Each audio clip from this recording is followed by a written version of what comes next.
Don't jump into the chat. I would love to have a good conversation today.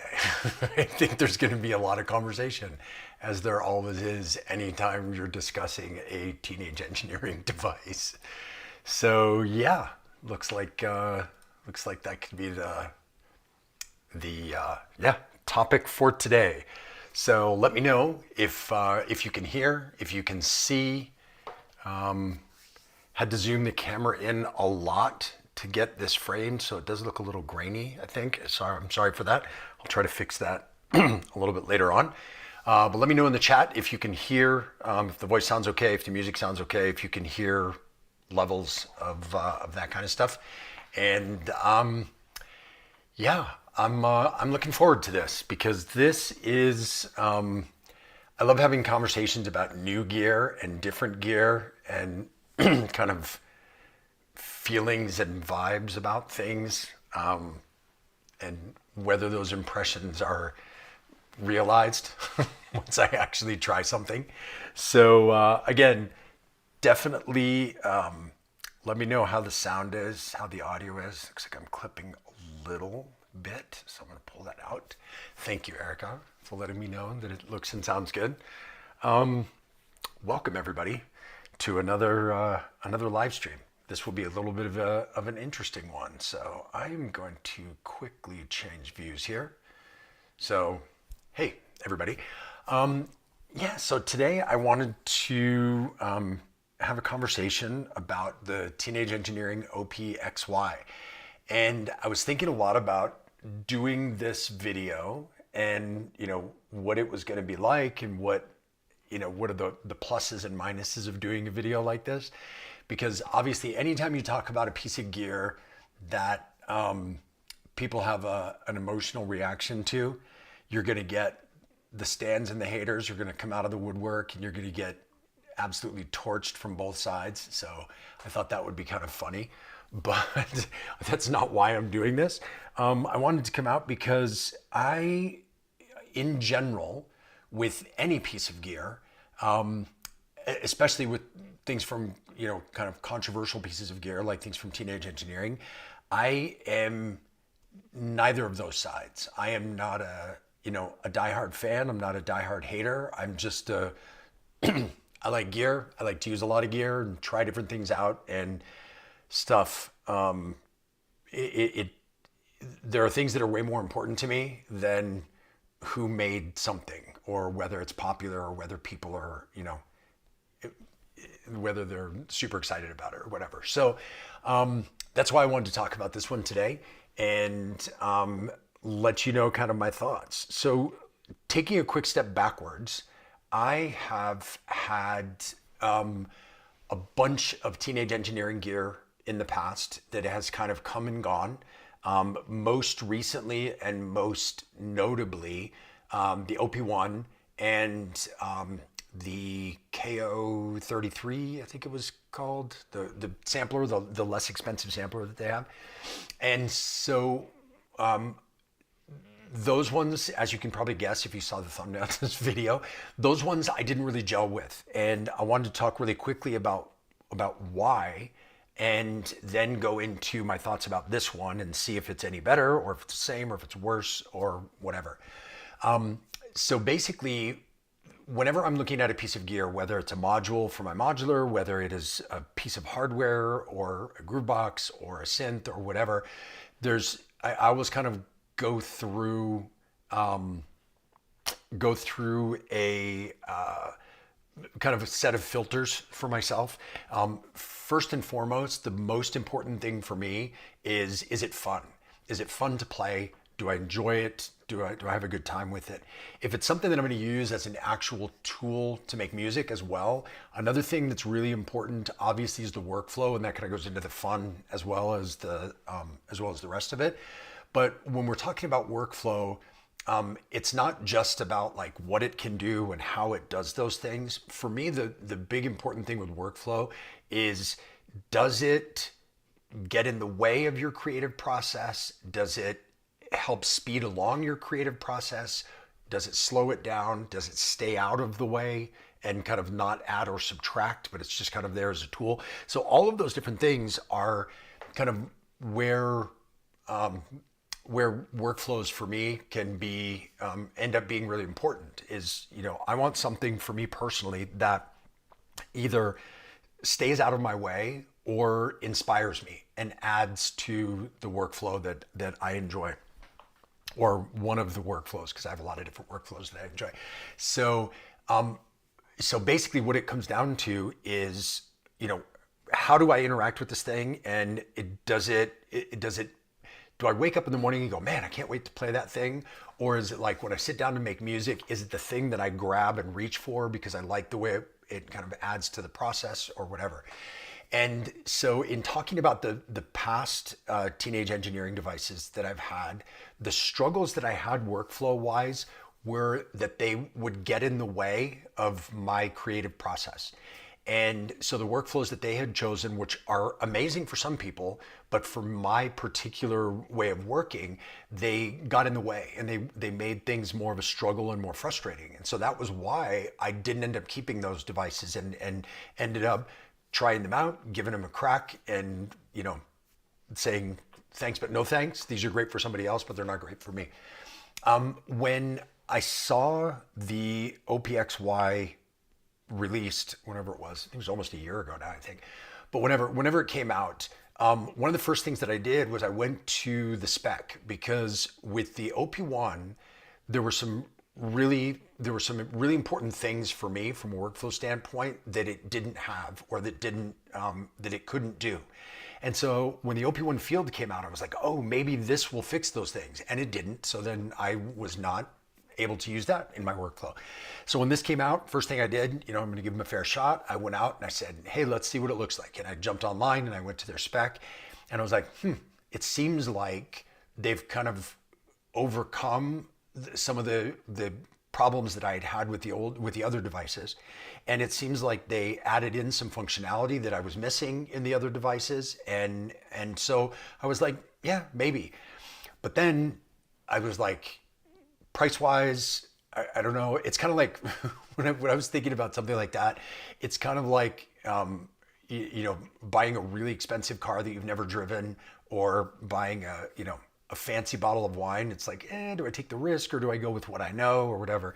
And so I kind of went back and forth, and I couldn't afford it. So I was like, yeah, I'm not going to buy this. I was hoping that there was a way that I was going to be able to get a loaner. That didn't end up materializing, because as I've never been in the teenage engineering loop, I wasn't able to get that. And so I just kind of put it on the back burner. And then recently the opportunity came up locally here where I live to trade for one of these, where somebody was interested in some gear that I had sitting around collecting dust. And so I wasn't using it, and they wanted to trade for this device that I wanted to try. So for me, it was kind of like, it was like paying for it and getting it for free at the same time. Like I had to trade away something that had a value, but it was something that I wasn't using at the moment anyway. And so I was like, you know what? If that's the case, this is like the perfect opportunity to try this. And I will say, with the other teenage engineering gear that I had as well, I bought both of those devices that I mentioned before as well, and ended up reselling them for basically what I bought them for, because I wasn't interested in making any money off of them, and I also wasn't interested in keeping them. So it ended up going away like that. So with this one, I was able to do a pretty good deal on a trade locally for some gear that I wasn't using anymore. And so it worked out really good. So it almost feels like I got it for free, but at the same time, I traded something that I had already paid money for. So I think it's a good place to be, to give it a fair crack. I always love the arguments online about whether somebody's being too nice to something because a company gave it to them for free, versus are they saying they love something because they paid for it? And so there's like this confirmation bias that they're looking for. Like, this thing's so great, I'm so glad I spent my money on it. Like, tell me that you agree with me how great this is. So there's always that weird thing. So I think this is kind of a unique scenario, because it feels like I didn't pay for it, but I did pay for it at the same time. So that, just to be upfront about this, they did not give this to me. I didn't get a discount from anybody. Nobody has any control over any of this stuff, as everything on this channel. Like I don't do sponsored videos for that exact reason. So anyway, here we are with the OPXY. What do I think about it? We're going to talk about a few things. One thing is kind of my initial thoughts, my initial overview, having just gotten this. I've had it for just under a week now. Started playing around with it a little. I'll tell you the things that I really love about it, the things I really don't like about it, and kind of where I land that way.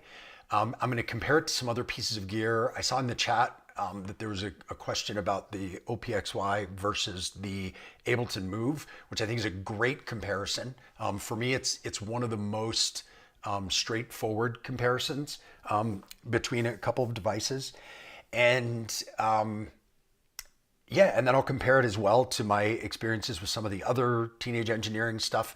And just so you know, I'm just learning this device, so we're going to go through some things. I may not know the answer if you have a question in the chat, but I'm happy to look it up. I have on my screen right here, I have the manual up so that I can go through and look up anything that I don't know. And yeah, so hopefully we can find our way through a little bit of chat about the device. So I am going to switch views here. There we go. So you can kind of see what we're looking at. Sorry for the graininess. Again, I'm going to try to work these cameras out a little better for this view to make this good. But let's go for the biggest things first. Let's compare this to other teenage engineering devices that I've used. Now, if you have an OPZ or OPZ, if you're in Europe, if you have an OPZ, this is basically an OP1 version of the OPZ. They took a lot of the functionality, performance capabilities, sequencing, devices, that kind of stuff, took them straight from the OPZ, which is great. And for a comparison to the OPZ, a lot of the same functionality in something that is significantly more expensive. Now, somebody would say, well, why would you use that? Well, one thing that I will say, and this goes to my experience with another teenage engineering device, which was the TX6 mixer. Fantastically capable mixer, like really, really good. But my opinion of it, after having used it for a little bit, was that it was too small. They scaled it down to the point where it became less usable because things were too close together and too difficult to get fine control over. And that was kind of the way that I felt when I messed around with the OPZ, was that it felt like it was, you know, it was great, it was handy, it was small, you could keep it in your pocket, but it felt for me too small. And the lack of a screen, having to connect it to your phone in order to be able to see what was going on, made the learning curve pretty steep because you had to kind of know where you were without any kind of feedback in order to be able to use it. So that one was a little bit of a struggle for me. And so when they moved into this, I was happy to see that they scaled it up to this form factor, which makes it, in my impression, more usable than the OPZ was. And having the screen makes it so that you don't have to connect it to your phone in order to see what's going on. So obviously that's a plus as well. So that's compared to the OPZ. Now, I'm not really going to compare it to the KO33 because that's just a separate thing. That's kind of more of a comparison to, that's like a scaled up version of a pocket operator, where this is kind of a scaled up version of an OPZ. So I will compare this though to the OP1/OP1 Field because I have some experience with those, and those weren't the best experiences. So I want to talk about what they've fixed and what they haven't fixed between this and that. So on first glance, you look at this and the form factor is exactly the same, basically as the OP1 and the OP1 Field, which for me on first impression is like one of my favorite things about this device is the form factor. It's not too small, like companies have gone, like even Teenage Engineering went with the TX6, and it's not too big where it feels like, you know, it's kind of portable, but it's not really portable, so we're not sure about what it does. So for this one, I really do enjoy the form factor, and I did with the OP1 as well. You know, I really like the form factor. That was one reason why I had originally tried it in the first place, is because I liked the form factor so much that I wanted to really like the device.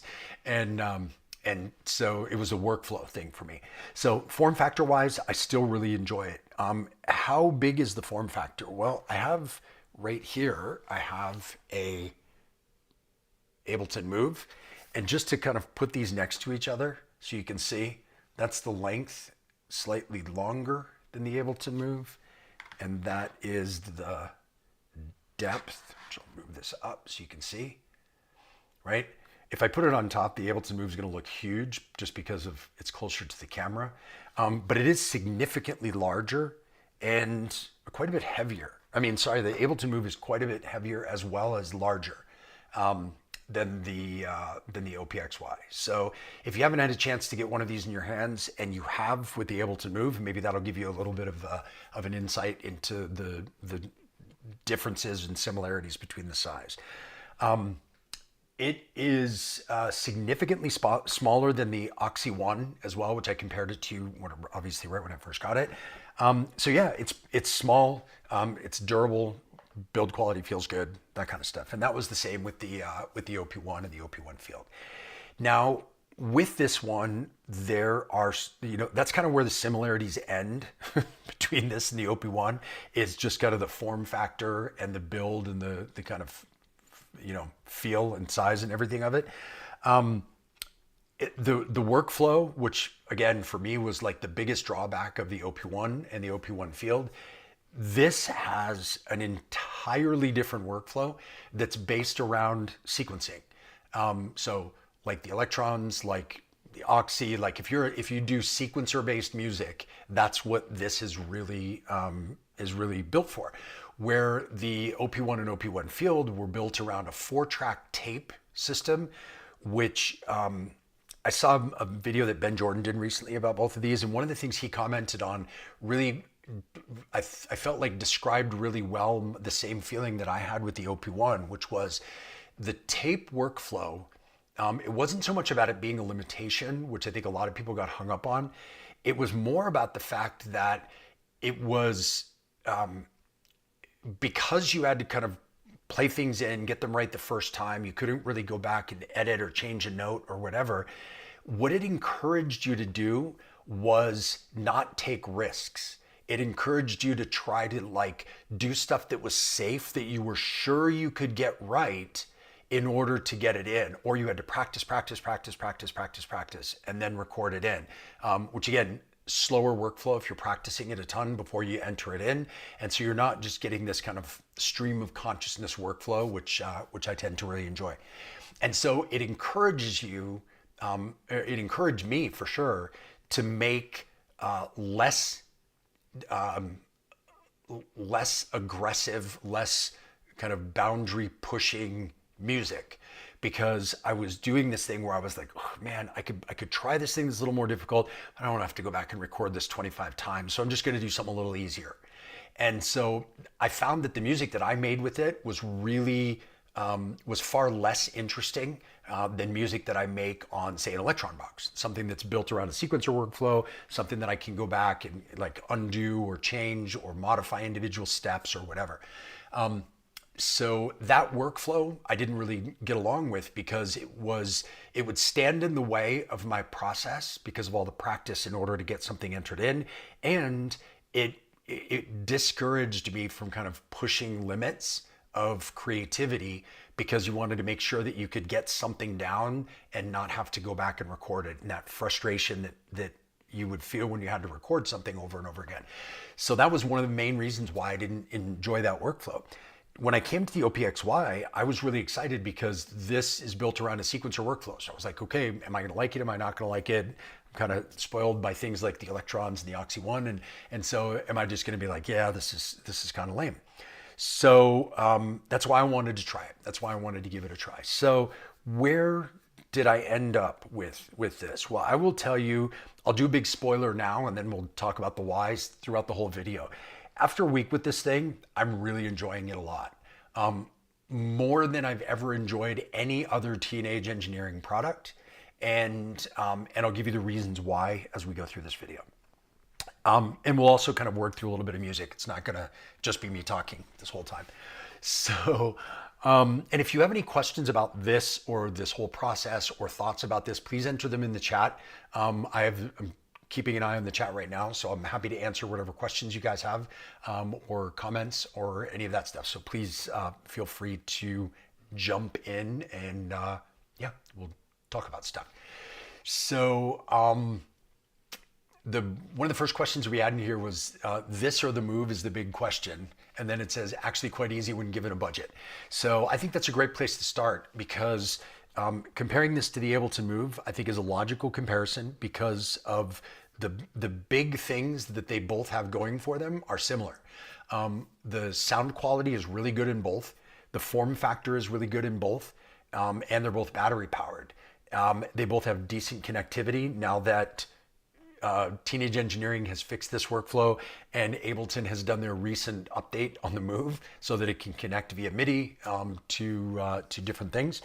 So because of that, there's kind of an apples to apples comparison. Now, if I would say to make the comparison more direct, especially when you consider price, is I think it would be more fair to compare the Ableton Move to the OPXY. Because again, small screen versus no screen, much more portable, price is much more similar. So that would be kind of a closer comparison from that standpoint. But now if we're going to compare these two things, there are a lot of similarities, right? I would say some of the bigger similarities are the synth engines on both sound really, really good. And the synth engines in both give you macro control rather than, total parameter control. So for example, if we go into this right here, which is, I think it's called Prism Voice. If you go into this one, you have 4 parameters here. And those coincide with the 4 knobs, which if you are an Electron user, this workflow again feels pretty similar, where with the Electrons you've got 8 parameters and they line up with 8 knobs right next to them always. This is exactly the same, except it's 4 parameters. So half the number of parameters, but the idea of the workflow is really similar. So the first one is the first knob, the second one is the second knob, and it works just that same way. And then they've also color coded them, or I mean, I guess color coded is bad when it's all grayscale, but it goes from dark gray all the way to white, and that's the same as the things that are on the screen. So it's a really minimalist, really streamlined workflow, which is interesting. Now, if you're going to play, let's see here level wise, you should be able to hear that. If you're going to be playing something here, you've got 4 parameters that you can mess with, right?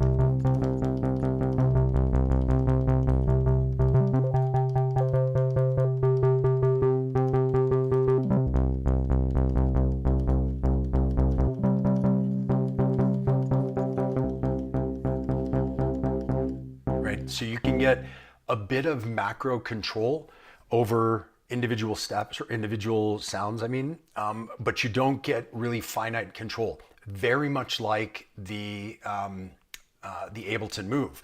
So you're using the full synth voices from Ableton in the Move. So like Drift, for example. But you only have certain macro controls. Now the difference being when you move a project from the Move into Ableton, if that's what you're going to do in your workflow, that synth then opens up to all of the possible parameters, and wherever you put those macro adjustments are retained. So then you can go from there as a starting point and move it on. So difference there, but also a similarity that they're giving you macro control rather than super detailed sound design control over the synths. Now there's more options for synth voices in here. So if you do Shift and 1, that takes you to all of the different possibilities of voices. So just to quickly go through these, you have Access, you have Dissolve, Drum, which we'll talk about later, E piano, Hard Sync, MIDI is kind of your MIDI output. Multi-samplers, you can do multi-sampling for different instruments into here. Then you have organ. Then you have Prism, which is the one we were just using. Then there's obviously a sampler. And then simple is kind of like simple wavetable, or no, sorry, simple waveforms that you can then, kind of adjust and turn into some things. And then they've got a wavetable engine, which if you go into the wavetable engine, for example, it starts with individual waves that look really familiar, right? So you're gonna have a triangle, you're gonna have a saw, sine waves. So you've got all these kind of like basic waveforms, but then you again have control over those. So if you're doing a sawtooth, then you can go in and you can change the position. You can warp it, which is kind of like pulse width. And then you've got a drift, which allows you to kind of move that warping.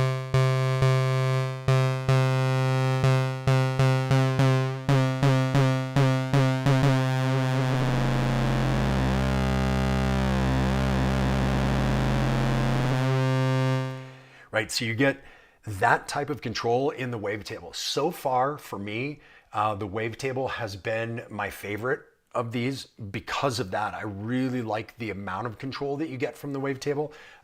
Whereas some of the others, it gets a little frustrating because if you're used to using kind of more traditional full-blown synths, and you go in there and you're like, oh, I can only control 4 things in this.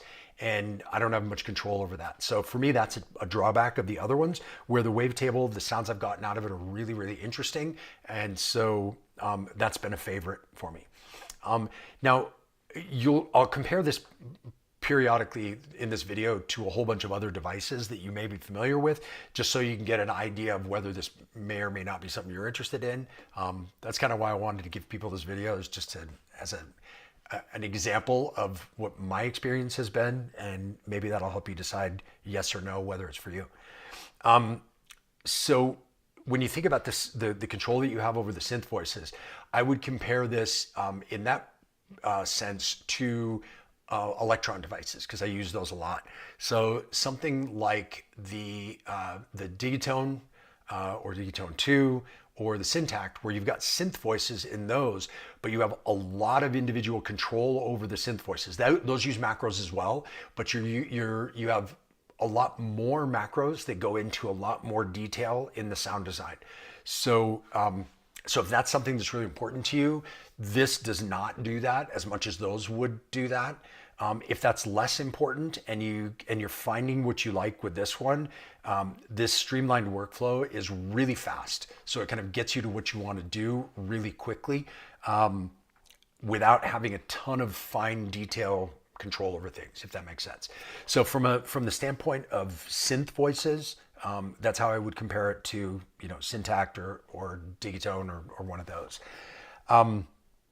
If you're going to compare it to something like the Ableton Move, like I said, really similar, because you're getting macro control and you're getting synths that sound really, really good.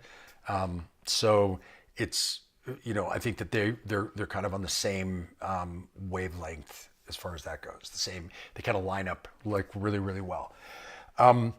So that's voice-wise, that's what we look at. If we go, we can go into some of the other voices just really quick to see. So, obviously in true teenage engineering style, they have all sorts of interesting graphics. So like the parameters of this synth voice are a hairdryer, which whatever.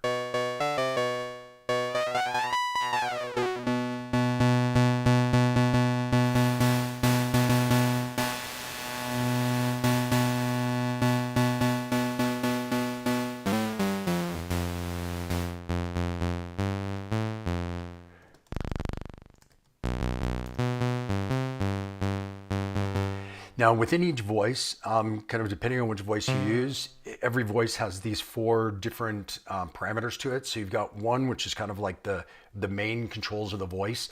If you go to 2, that's your envelopes. There's 2 envelopes per channel, per track. There's an amp envelope and a filter envelope. This is one of those things where I really like what they did workflow wise. They put the envelopes both on the same page, and they overlaid them one on top of the other, so you can see them in relation to each other, which I think is a really cool way to look at envelopes. And all you have to do is press this button to switch between them. So you can go to amp envelope to filter envelope. And that can be interesting because a lot of times when you're using those envelopes to shape a sound, you're going to want to use them in relationship to one another. And, have them, not only do you want to hear what they sound like in relation, but it's a really quick way to get them to a similar place if that's what you want, or get them to a different place if that's what you want. It's to be able to see them overlaid one on top of the other. So I really think that's a cool way to do that. If you go to 3, this is your filter page, which if in this case it's off, you just press it again and it turns it on. And with the filter, you also have 4 parameters. So you have cutoff, which is here. You have resonance, which is here. You have envelope amount, and you have key tracking. So you can just kind of decide how you want this to work. So.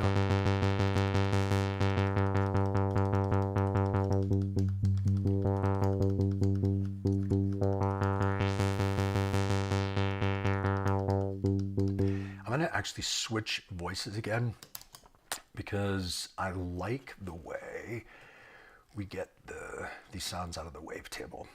So let's go back to here and let's just choose something like a saw so you can get some good sounds out of this. Let's get a whole bunch of harmonics going in here. And then if you go to your filter page,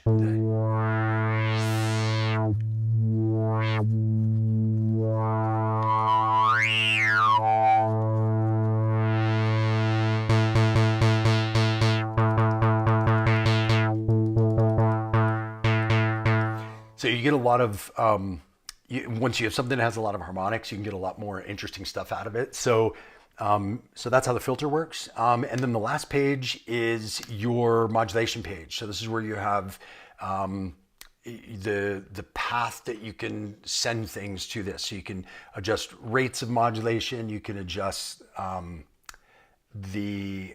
like this one's vibrato.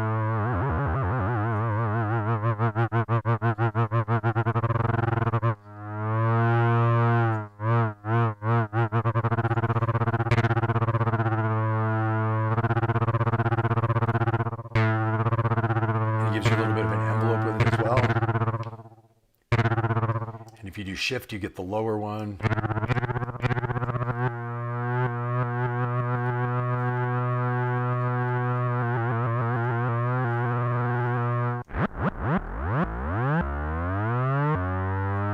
And that's using that ramp. This would be more like a gate.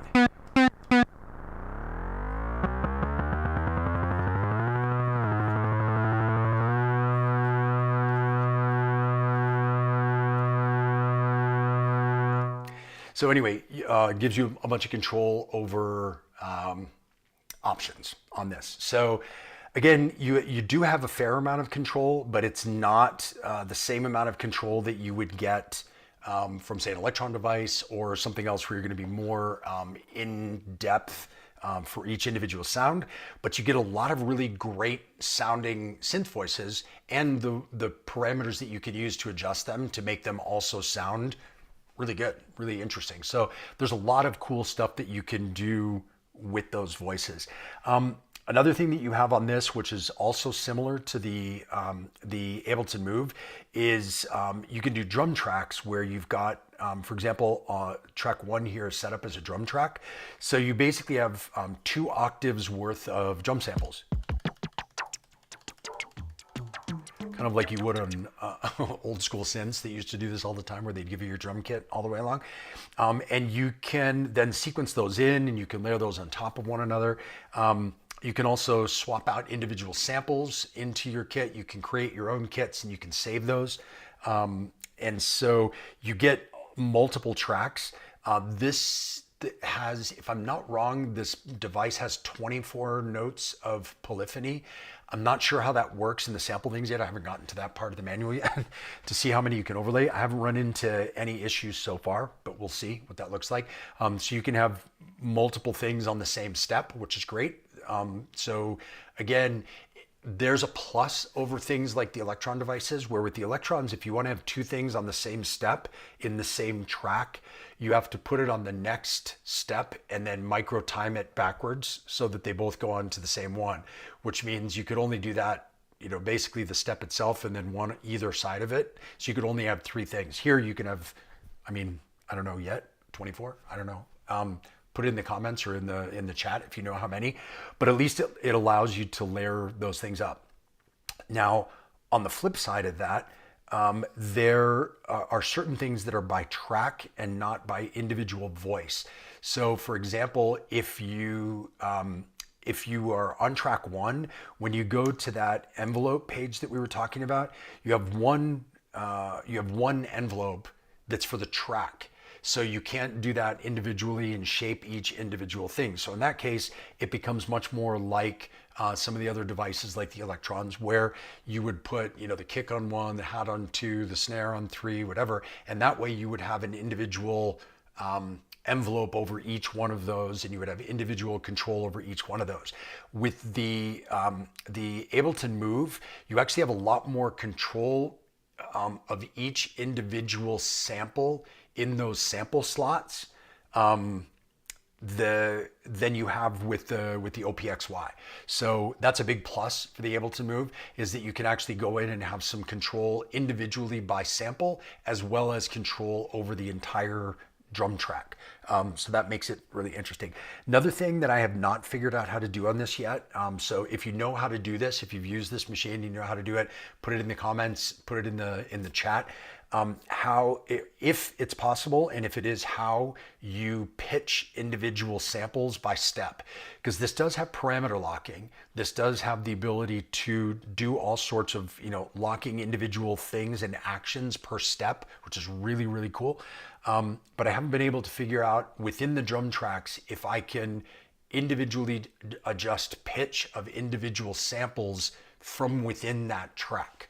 So if you know how to do that, plug that in. If not, I'll treat it like everything else.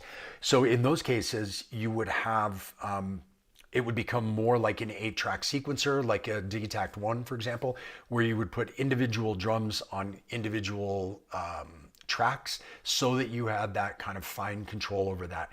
Now with this one, I could see myself doing, and I've already actually started messing around with this, grouping. And you can do as many of these drum tracks as you want.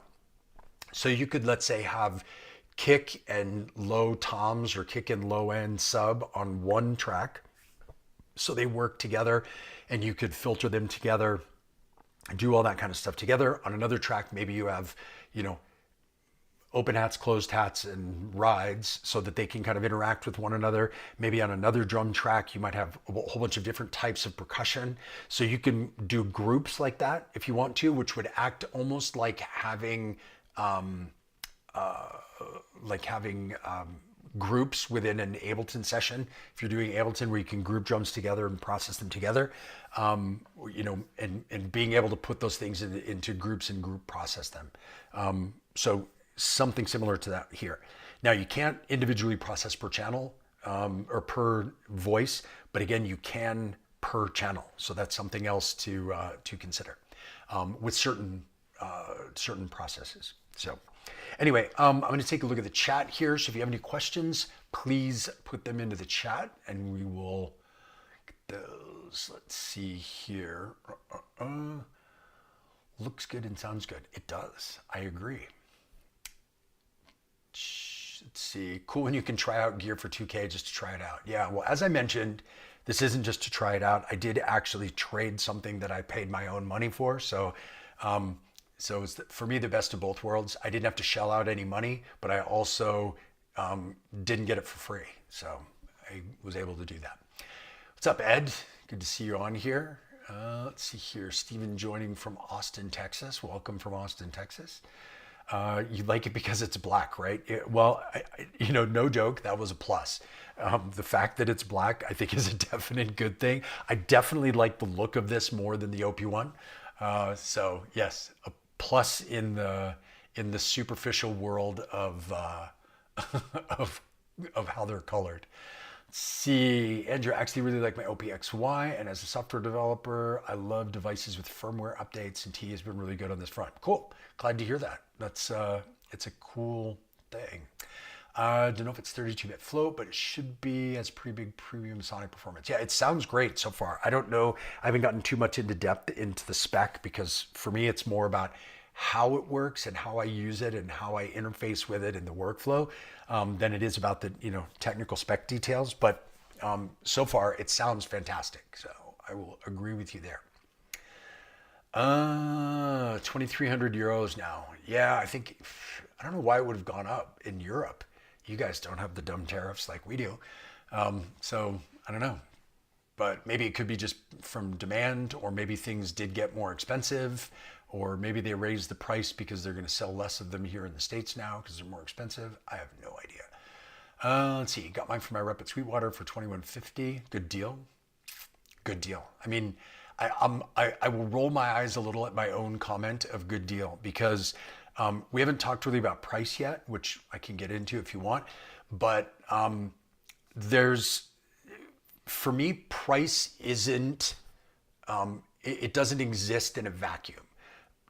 Price for me is, it's basically, if something does the thing you need it to do, I think we're all a little bit more open to paying more for something that does exactly what I want it to do. And we're less likely to pay for something if it has drawbacks that we don't like for our particular use. And that for me is what gives you the value proposition of something. So like the example that I like to use is, if you can get, a $200,000 Ferrari for $100,000, that's a great deal, but it's still really expensive. And if the thing you need it to do is go fast, cool, you got a good deal. But if you need it to pull a boat, it's probably not a good deal, right? So it's like, all of that stuff is relative to your individual use case. For me, an OP1 at $1,000 is not a good deal because it doesn't fit my use. Whereas this at $2,000 might be a good deal for what it does, or might not be. It just it really depends on your use. And so now my opinion is, now that I've used this a little bit, would I have paid full price for this? Well, first and foremost, I couldn't afford it right now. So the answer to that would be no. If money wasn't an object, after having used this, I would say if there was no other option than to pay full price, I would probably sell some gear that I don't use in order to get this, which would be similar to what I did trading to get this, because I think this will see more use than other gear that sits around. So in that sense, then yeah, I would probably pay for it. But again, it's expensive. Like there's no way to get around that. Now, worth it versus not worth it, that's too subjective. You have to decide on your own if it's worth it for you, if it's something that you'll use. The way I'm kind of relating this is, if you don't use something, it doesn't matter how cheap it was. If you do use something, that allows it to be a bit more expensive, right? And that can go for any device. So if you've got an Ableton Move and you never use it, it's a bad deal at $600. But if you've got an Ableton Move and you use it all the time, it's an amazing deal, right? And I would say something similar about this, although it's a price grade up, it's or several price grades up. It goes down to the fact of, would you use it and how would you use it? So that's going to define whether or not it's worth it to you, and whether or not you can afford it is going to define whether or not it's worth it to you. I think a large number of people who watch these streams and these videos have gear probably totaling far more than what this costs sitting around them at any given time. So then it becomes a question of, would you use this versus something else, and could you sell something else to get this? That's up to you, and maybe it's not that important. If you are somebody who uses your gear almost exclusively in a studio, I don't see why you would ever go with this. If you are somebody who travels a ton and you need something that's ultra portable, has a great battery life and that kind of stuff, then yeah, you might want to consider something like this, or an Ableton Move, or any other number, a Circuit Tracks, or you name it, like any number of small portable battery powered devices. So anyway, that's kind of how I feel about the cost of things. Let's see what the chat is saying. Let's see. Okay, I hope for more control from the drum voices, but they didn't do it yet. Yeah, they didn't, or maybe they did, and I just haven't found it yet. But I'm not seeing it in here. So again, it feels like it's definitely an upgrade. From using one track on an Electron device, like on a Digitact, to do, like if you were to try to get all of your drums in one track on a Digitact, you could not do that as functionally as you can on this, because you can't layer samples on the same track because the Digitact's monophonic and this is polyphonic. So in that case, it makes it much more of a challenge. So then you would need to go back to that workflow where you use, one sound per track, or you could, at least with this one, you get that ability to find the happy medium of grouping things together, like I mentioned before, where you can't do that on the Digitact. But with the Digitact 2, you get 16 tracks. With this, you get 8. So, this is much more like a Digitact 1 in that respect. And we used those for years and loved them. So again, goes back to what's important to you. I think if you want to use a drum track, these drum tracks act more like the ones on the Ableton Move than they do the Digitact. The Ableton Move has more individual control over each sound within the drum track than the OPXY does. So again, similar but different in almost every instance. So let's see here. Definitely the portable gear in the OPXY seems to do a lot. Wondering if it can replace a few pieces of gear though, like a compact synth and Digitact or similar combo, obviously smaller. So what I would say is this, if you're just looking at number of tracks, this acts like a Digitact 1. If you are looking at sound capabilities, it's like having a Digitact and a Digatone and probably a Syntact without the analog voices. So you're getting a lot of synth engines, a lot of different capabilities to do different things sound-wise, a lot of storage, a lot of sample space, that kind of stuff. So in that case, and again, when you start to compare prices, if you were going to get, a Digitact 1 and a Digatone 1, you would be at, well, now they've gone down in price. But if you were to get the 2s, you would be at more expensive than this by quite a bit. And this has certain capabilities of both. So that's kind of interesting.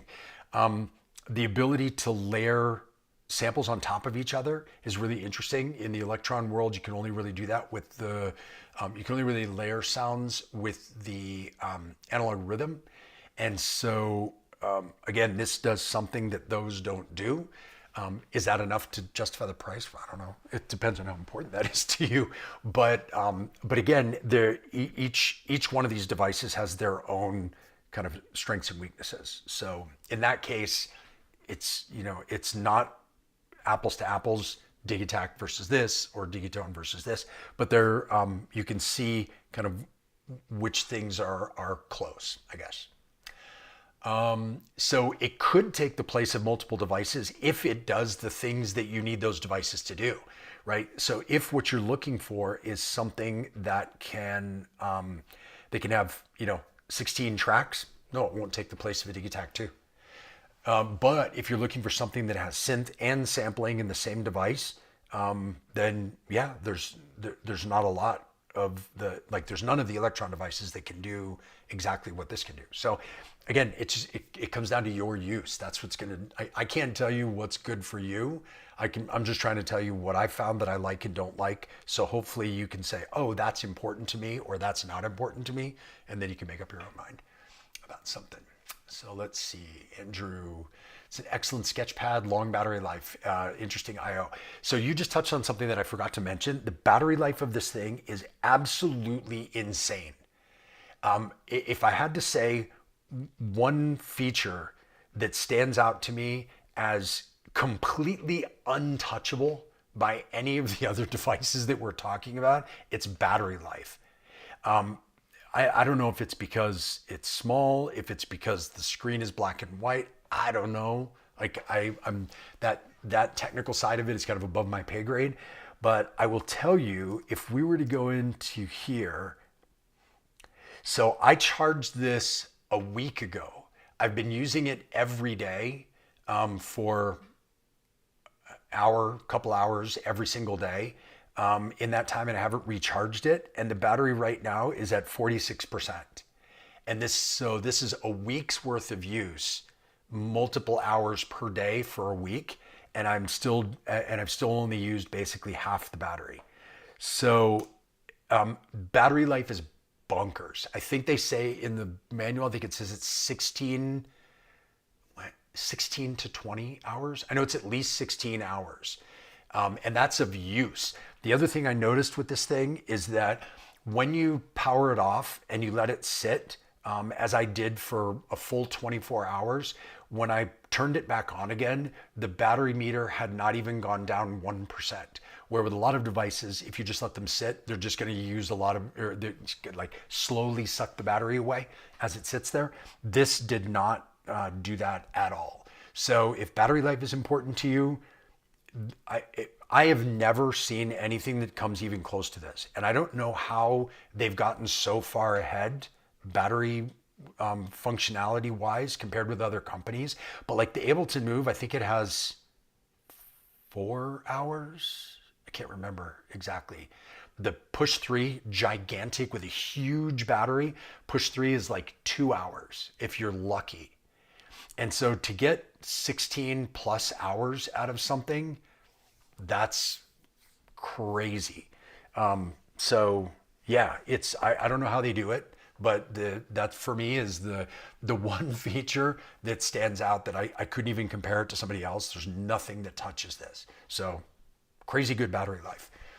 Let's see what else. Interesting IO. Yes, I agree with the interesting IO.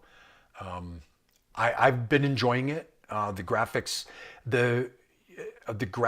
are interesting. They add to the workflow, unlike on the OP1, where I think they got a little too cute to the point where it was like it was a distraction and didn't really make any sense. The way they are here, even the quirky things like the hair dryer, it's pretty simple. It's not like, if you guys have used the OP1, it's not like the cow thing where you've got like the digestive tract of the cow and different things do different things. Like it feels like they got too cute with that one. And this one, they stripped it all back and they made it much more straightforward, much more minimalist, which I think is very cool. At least for me, from a user experience standpoint, this works for me way better than the OP1 ever did. So let's see where we at here. Able to move for like 320 in Europe. Yeah, I guess they're 400, so not 600. So yeah, I mean, it's an amazing deal. I mean, that's like 1/6 the cost of the OPXY. And having used both of them, again, kind of talking about how they compare, if you're an Ableton user and if your workflow is, I want to sketch and then build out tracks in Ableton, the Ableton Move is amazing for that. And to be able to get something started and then just open it in Ableton and have everything be the same is pretty amazing. With this, you're still going to have a workflow stopper to get your ideas into a DAW if that's what you're trying to do. So in that sense, they're both sketchpads. Now, I will say, if you use a DAW other than Ableton, you're looking at exactly the same issues. So this doesn't work directly like the Ableton Move does. This doesn't work directly with any DAW. This works directly with one DAW, right? The Ableton Move does. So it's like, and you can use it, yes, as a MIDI controller for other DAWs, I know, but it doesn't have that exact integration. And so it's like, this one only works with one. This one works with one less, right? Because it works with none. So again, it comes back to your use. If your workflow is Ableton DAW workflow and you want something that you can sketch on and then use in the DAW frictionless, basically, Ableton Move is an amazing choice. And that's why I love it and we'll keep it and we'll use it for that. This I feel like is something different. This is if you want to, flesh things out a little bit further, if you want to have multiple tracks, if you want to build out whole tracks. It's got an arranger mode, which we haven't even talked about, built-in effects, which the other one has built-in effects and arranger as well, but it's a little bit different workflow. So again, it's going to come down to your individual use case. So let's see here. You can pitch your drums by using the plus minus. It changes the pitch by octaves. But doesn't that change the pitch of the entire track and not the individual drum, which is what I'm looking to do, is try to change pitch of individual drums, individual sample sounds within the track. So let me know if you can do that. Let's see, totally agree with a lot of what's being said here. Some people will buy a room full of things that might cost them the same as something more expensive that would be more useful to them. Yeah, I totally agree. I mean, it's like, if you think about it, you can spend $10,000 on a Moog 1, or you can spend $10,000 on a rack of modular, and you're getting a lot more from one or the other depending on what your needs are. Right? If you're a keyboardist, piano player, synth player, and you want things that are polyphonic and you want to play it like that, one's going to be more appealing to you.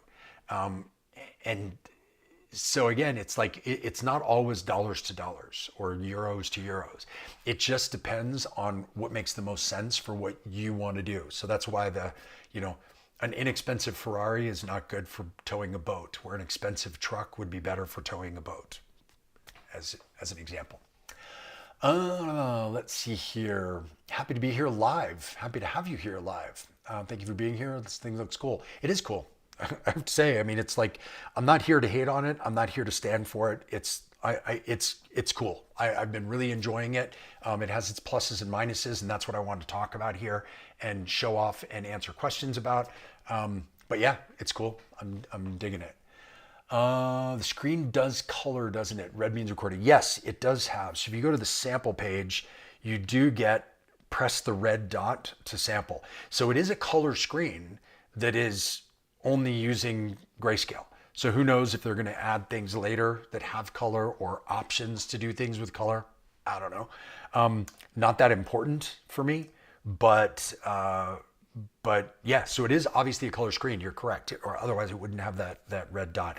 Very much like the whole device is grayscale, except for the record button, which has a red dot on it. So that's kind of all there is to it. And ironically, this is a kind of a goofy workflow thing. If you're going to sample and it says press the red dot to sample, it's actually not this red dot. It's press the button next to the red dot to sample, which is like, I mean, kind of feels like missed opportunity. Weird workflow thing, but whatever. So yeah. Just picked up the Roland S1, and apparently the battery life is 4.5 hours. Yeah, those ones are cool. You're talking about the IRA, the small devices that they have. Those ones are very cool. And again, 4.5 hours of use is probably plenty for whatever you want to do, especially if you're thinking about, like, I want to go out and, I'm going to play at my friend's backyard party, and he doesn't have the ability to get me a bunch of power, so I'm going to bring some battery powered devices and play an hour-long set. 4.5 hours is way more than enough. For me, I travel a ton with my day job, and so having something like this where I don't have to worry about charging it between flights, because I might not get, or making sure that the flight I'm on has charging ports so that I can charge it up there. With this, I could charge this before I go on a work trip for a week and never have to think about it again. Just like chuck it in my bag, take it out whenever I want, play it whenever I want, and not have to ever think to charge it back up again. So that's why for me the battery on this is one of the biggest pluses. Let's see, can you elaborate on the stream about the velocity, not real key behavior? What do you mean not real velocity? So that was actually one of the biggest surprises for me about this device is that the keys, the buttons of the little keyboard here are velocity sensitive. So I have them taken off right now. Let's see, let me go to another one. I'm going to take some of these effects off of here so that it doesn't, so you can hear more of what it's doing.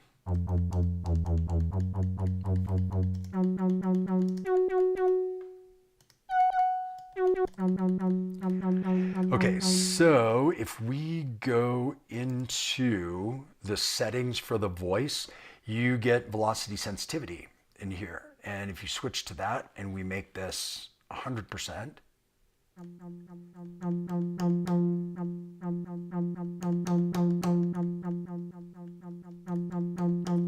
so I do have velocity sensitive keys. Now, if I was to back that velocity sensitivity back down to 0, it's basically taking the velocity sensitivity off. So you have from 1 to 100 adjustment-wise, so you can really set it however you want. And when you're step sequencing things in, so let's say you were doing hi-hats, you can, every time you put a step on a step, you can do it with a different velocity, and whatever velocity you do here will go to the step. Also, if you're recording in a chord onto a step, and you do 3 different notes for that chord, if you do them at different velocities, when that chord plays, they play back at different velocities as well, which is pretty cool. So, you know, it's like when you get a device, you have these certain expectations of what you think it's going to do. And then you have these things that you're like, well, I'm not even, it doesn't even enter your thought because you're like, no way it's going to do that. That for me was the velocity sensitivity. I was like, there's no way this has velocity sensitive keys because it doesn't actually even have a key bed. So I was like, that's crazy. There's no pads and there's no key bed. So of course it's not velocity sensitive. And one of the first things I saw when I went into the settings was velocity sensitivity. I was like, what? That's bizarre. And yeah, it's a real thing. And it is velocity sensitivity by track. So if I go to a different track and I go into the settings, so velocity sensitivity for this one's at 80. And if I go to this track, it's at 20. So you can set velocity sensitivity per track depending on what type of voice you have on that track, which is something cool, something you can't do on any of the Electron devices, something you can you do it on the, I think you can do on the Ableton Move, but I can't remember if you can do it by track. I'm not sure. But anyway, it's, for me, it was a surprise feature that I didn't expect this to do. So that is velocity, air quotes, velocity, you put not real, but I think you meant not real keys, if I'm not wrong. So anyway, let's see, next one here. You see this fitting into a live setup, or are you going to use this more as a portable sketch pad? And when people say sketch pad, does that imply it doesn't have the capabilities to produce full tracks? So I'll answer those as separate questions. For me, I will definitely use this as a portable sketch pad, as something fun that I will take with me on work trips to use on the plane, in the airport lounge, in the hotel while I'm working. I love the fact that I can take something this size and have this much kind of creative options to use. So I will definitely be using it for that.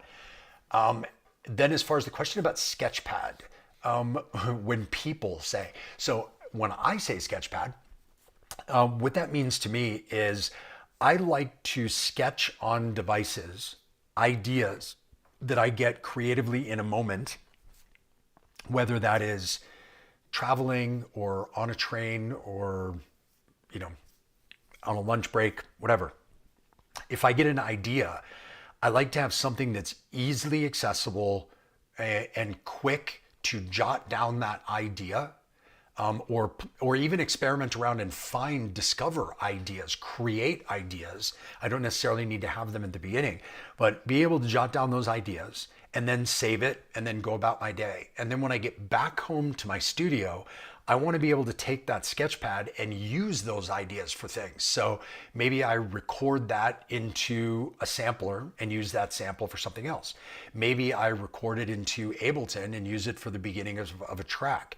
Maybe I take a device and I connect it to my live rig and I use some of those ideas that I've thought of as part of my live performances. So for me, that's what a sketchpad is for. It's a thing to have to create ideas that I will then use for other things, whether that be live performance, sample packs, creating tracks in a DAW or whatever, right? Using it for something else.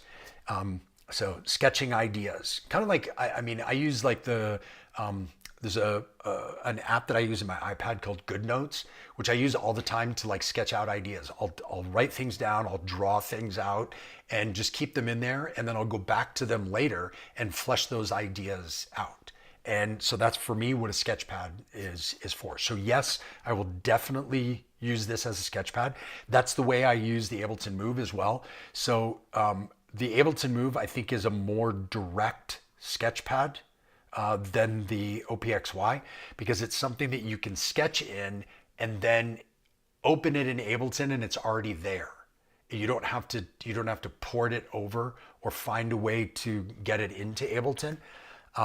And up until recently, I think the 1.5 is out now. I don't know if it's still beta on the Ableton Move firmware, but until recently, I couldn't incorporate this into a live setup because it couldn't be clocked from other devices. Now in the new version, it can be clocked from other devices via MIDI, TRS MIDI, or via CV clock, I believe as well. I'm not sure. But anyway, it can be clocked from other devices. So if I sketched an idea in the Ableton Move now, I can just connect that via clock to my live rig and I could integrate that as part of a live set.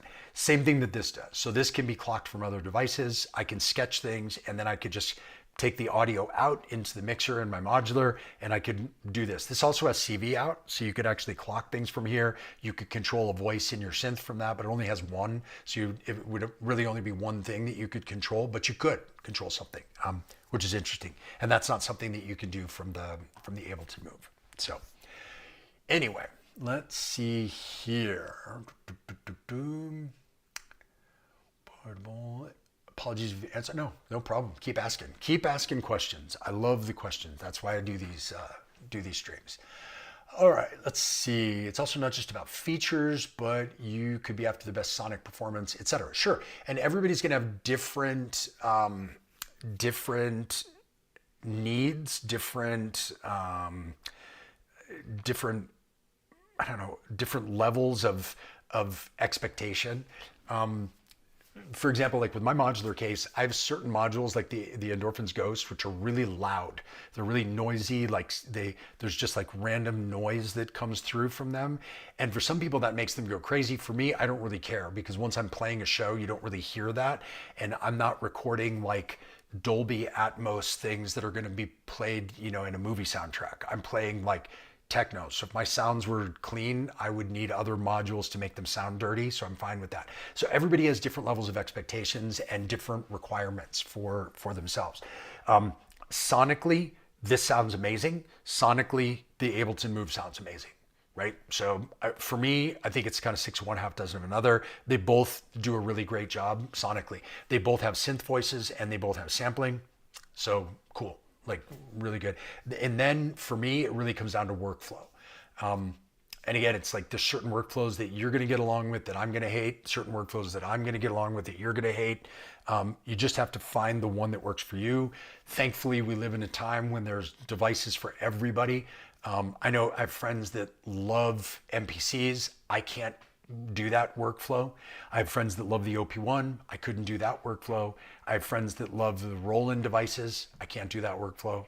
I love Electron devices. I have friends that don't like that workflow. So it kind of comes down to your personal preference. Most of these devices are so good now that, spec sheet is not necessarily going to be how you're going to make up your mind unless there's one spec that's particularly important to you. In the OP1 field, they boosted up the audio rate and the quality of all of the sounds didn't matter to me at all. So they put all this time and effort and money into that. For them, that was an upgrade that made it cost almost twice as much. And for me, I was like, yeah, whatever. I don't care. That's not important to me. Did you add MIDI? No. Does it have a usable sequencer? No. Okay, well then I can't use it. And for some people, they couldn't care less about the MIDI or the sequencing. So again, it just comes down to what you need for your individual use case. How do I like it compared to the HD01? Are you talking about the Percons? HD01? Apples and oranges, totally different devices. The Percons is a gigantic piece of studio gear that is a 4-track, mostly percussive drum machine with some sequencing. This is, for me, something totally different. Let's see what else. Danny, do you know about the Digitakt 2 or Ableton Push? They deliver top-notch sound performance. Yeah, it's I have a Digitakt 2 and a Push 3 here. And I will say those two, capability-wise, there's a lot of ways that you could compare this to both of those. But on a practical sense, when you start to look at what are the real reasons why you would get any one particular device, then it becomes kind of silly to compare those devices because, if you're going battery power, that eliminates the Digitakt. If you're going portability, that eliminates the Push 3. If you're going synth voices, that eliminates the Digitakt. If you're going number of tracks, that eliminates the OPXY. It all kind of, again, comes back to what's important to you. And that's the thing that you should use for that use. And that's why I have a lot of gear here that does a lot of different things that I use in really dramatically different ways. Because, I would say it's not because something can do something means that it should. And so there's plenty of things that devices can do that I never use them for because I have other things that do those things better, right? So, that's kind of would be the same. I would use this for a work trip because it would do that better than the Push 3 from a portability standpoint and battery life and all that kind of stuff. Whereas if I wanted to build a whole track start to finish, I would use the Push 3 and not this because the Push 3 would do that way better than this will start to finish. So that's where it just kind of comes down to what's important to you. And this goes back to the question before where you were saying if it implies that it can't produce full tracks. One of the things I talk about in my production course that I teach is that I use a hybrid workflow. So I use hardware and a DAW where I'm actually producing in the DAW, but I'm writing in the hardware. So I will use the hardware for its creativity, for its workflow, for its spontaneity, for its ability to do cool things and inspire really interesting ideas that I don't find I'm able to do within the DAW just by itself. I don't find DAWs very inspiring.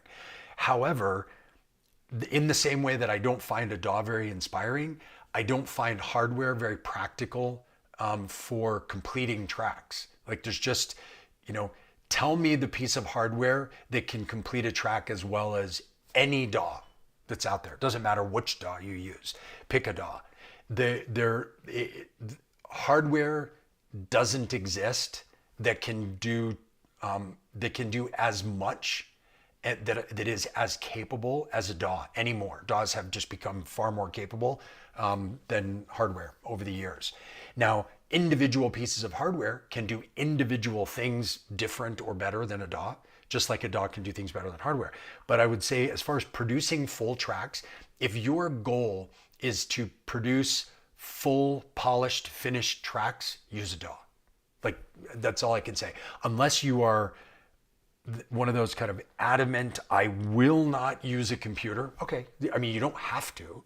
I'm not saying that you have to, but I'm saying if the point is the final finished product to be as polished, mixed and mastered, ready for, sale to a DJ that's going to play it on the main stage at Tomorrowland, use a DAW. Like there's not even any hesitation. Use a DAW. There's no piece of hardware that can do a song all the way to finish the way a DAW can. Now, are there pieces of hardware that can produce whole tracks? Sure. You could do a whole track on this. You could do a whole track on the Ableton Push or the Move. You could do whole tracks on Electron boxes. You can do whole tracks on MPCs. You can do whole tracks on, Akai Force. You can do whole tracks on them. You're doing the writing part of a whole track, but the end production part of mixing and mastering, you can't do that in any individual piece of gear. You just can't do it. You can do it with a studio full of gear. Yes, you can do that, like they did for decades prior to DAWs. But there's not any one piece of gear that's going to produce a track completely all the way to the finish. So let's see. The keys aren't velocity sensitive. It's the gyro module doing this job, isn't it? I don't think so. I think they are fully velocity sensitive. I mean, at least from what I've seen, they act. Go back to this. Yeah, that's a velocity sensitive key. The gyro is the ability to move something. Right? So there's a gyroscope inside this, and you can assign modulation to that movement. So you can move the whole device just like you would a trackpad or a mod wheel. And so you can use the gyroscopic function for that. But the actual, sitting down on a desk where the gyroscope's not touching anything. Yeah, so like individual keys are individually velocity sensitive, and that wouldn't be possible if you were using one kind of master gyro to do that. So you can do that individually within the keys themselves. So yes, it is. They are velocity sensitive. As weird as it seems for like these little buttons, you wouldn't think like if companies like they can't do velocity sensitive keys with an actual key bed, but these guys can do it with like a little button, a little clicky button. It seems a little funny to me, but whatever. They did. It's pretty cool. Like the Digitac 2, when I got in my first Electron device, I ended up selling my entire IRA ecosystem for the rest of them. I totally relate to that because you've heard me say this before, that I just don't get along with the Roland workflow. So you go into all those Roland devices and it's just like so menu divey and so crazy with little tiny screens, and they do a lot with not a lot of input, so it makes it not very fun to use. And then you try an Electron, you're like, oh wow, this is so intuitive and easy, and I can get to all these things really simply, except the Octatrack. Let's see. Trigger the drum hit while adjusting the pitch via plus, then add it to the sequencer. You get different pitches of the same hit. Kind of like P-locking. Okay, so let's try that.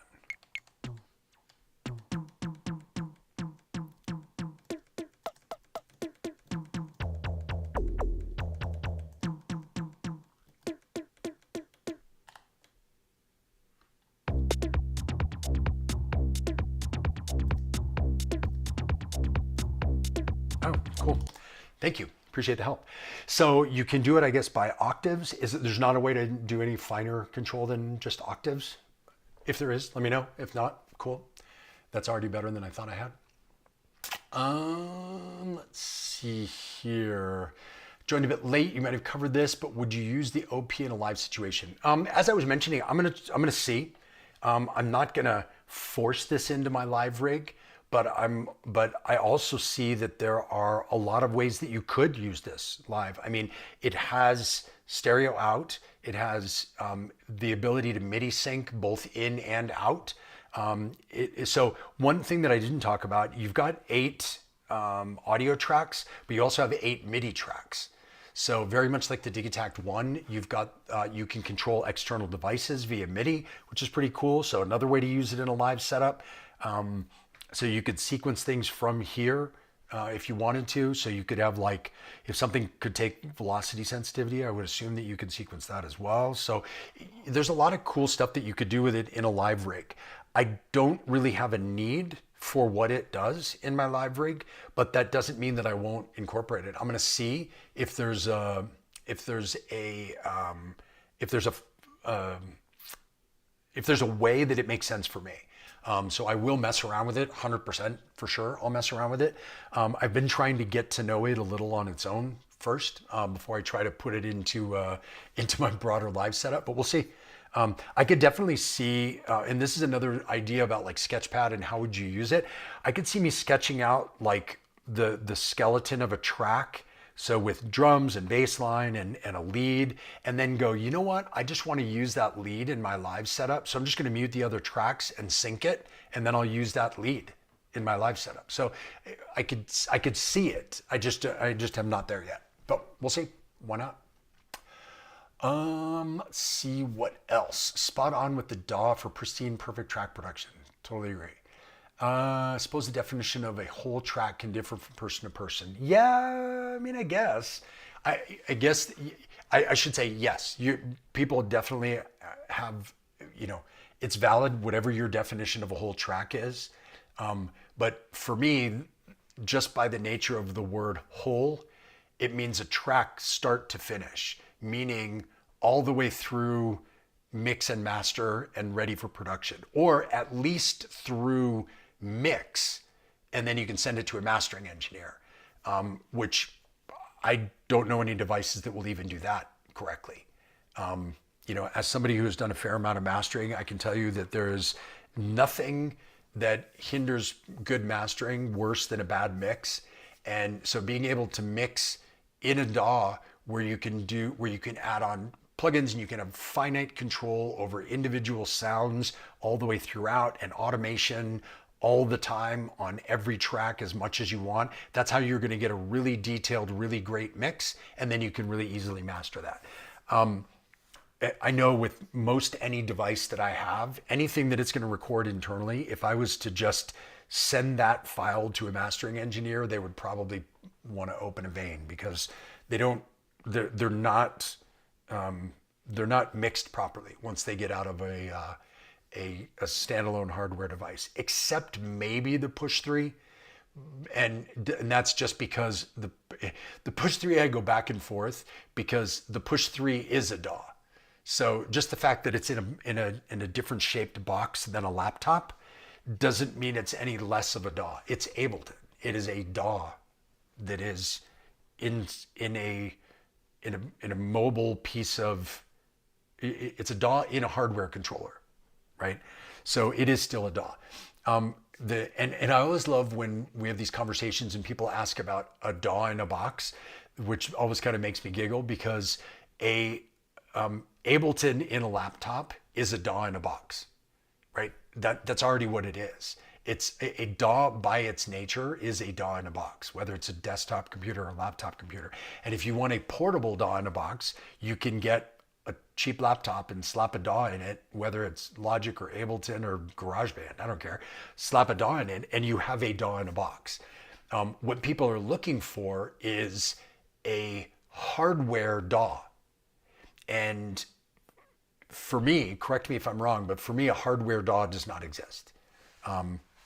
Other than large scale networks of hardware in a studio can become like a DAW.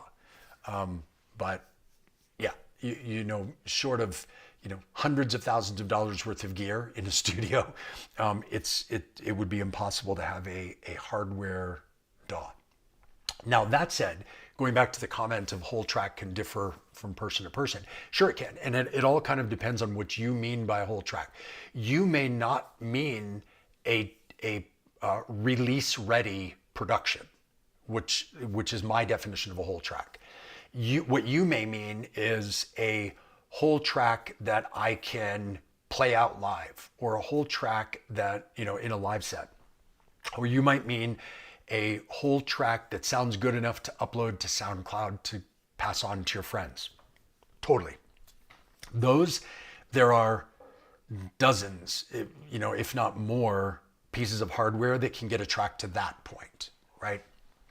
Including the OPXY, including the Ableton Move, including almost any Electron box, any MPC, a circuit, tracks, a circuit rhythm, I mean, hell, you can do whole tracks if that's the goal. You can do whole tracks in pocket operators.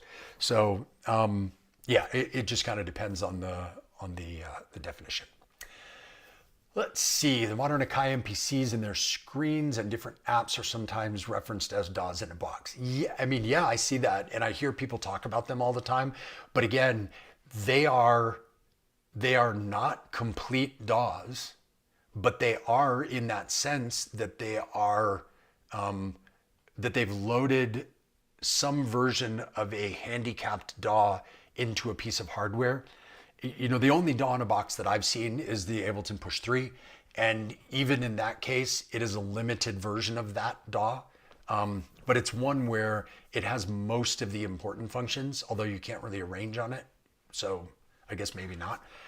So it's not even really a whole DAW in a box. But again, you would never, at least I would never, finish completely a track in an MPC. You just don't have the processing power to do all of the things that you would want to do. You don't have the quality of plugins that you would have in any DAW, whether it's Logic, Pro Tools, Ableton. It doesn't matter. Any DAW. So again, and the reason why I kind of say this a lot, not to kind of like be on a soapbox too much about it, is that I feel like it stands in the way of a lot of people's enjoyment of music and devices because they have this unrealistic expectation that they're going to someday find a DAW in a box that is not, Logic in a laptop, right? That is a DAW in a box. Logic in a laptop is a DAW in a box. And if you want to have hardware control over that, you connect it to a MIDI controller, you have a DAW in a box with hardware control. Trying to go the other way and make a piece of hardware that already has control and that have the internal processing power to be able to do, to be able to finish a track the way that a DAW can, I think is, I think you're setting yourself up for disappointment if you're on that quest. I think you'll be tilting at windmills, as they say. Trying to find that thing. There's a lot of people that say their thing is a DAW in a box, or that say that someone else's device is a DAW in a box. But when you really start to look at the details, there just is no piece of hardware that has the processing power to be an actual DAW, right? You can make things look and act kind of like them in a very, very handicapped way. But you're never going to get the same kind of capabilities that you would get from a DAW. So anyway, I'm big on using it all. I don't like to say just DAW, just hardware. The production course that I teach is a hybrid production course because of that. Because for me, the workflow is combine the beauty and the amazing inspiration and playability and fun of hardware with the technical capabilities of a DAW, and you're going to end up with some really, really amazing music, right? Because you're using each thing for its best characteristics. There are things that hardware can do that a DAW can't, and things that a DAW can do that hardware can't, and that's why I love that hybrid workflow. By the way, I haven't talked about this on here. Shameless plug, because I don't do sponsored videos. I kind of sponsor them myself with the one thing that I'm able to use to financially support the channel, which is the courses that I sell. So I have 2 courses that are available right now.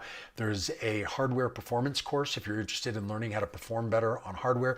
I have also a hybrid production course if you're interested in doing exactly what we're talking about here. There's a link in the video description on how to get there, or you can go to circolive.com/courses and check them out. You can see the whole outline of the course, exactly all the sections that are included.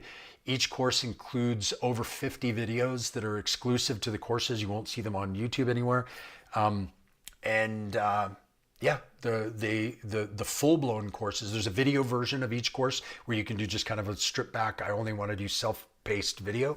But if you want to do the full course, there's about a month's worth of interaction. You can, we do twice weekly group Zoom calls where we do Q&A periods over the section of that week. You can send in your work for feedback, whether it's performance or production. There's an online group that you get to be part of that's closed only to the people who have taken the courses, which has become a really, really cool place for people to hang out. What else? You get a one-on-one Zoom with me where we can go over anything you want to go over. So anyway, there's a lot of stuff that's involved in the courses. If you're interested in those, check those out. We're in the middle of the June one right now. July and August are both signing up. The July one starts July 2nd or 4th, I can't remember, and runs for a month. And so if you can't be there for the online, the group calls, they're all recorded so you can watch them anytime you like afterwards. So yeah, if you want to sign up for one of those, that would be great. It really helps support the channel. You'll learn a lot. Even if you don't want to learn how to perform live in front of a crowd, maybe you just want to learn how to play your gear better and have more fun with it.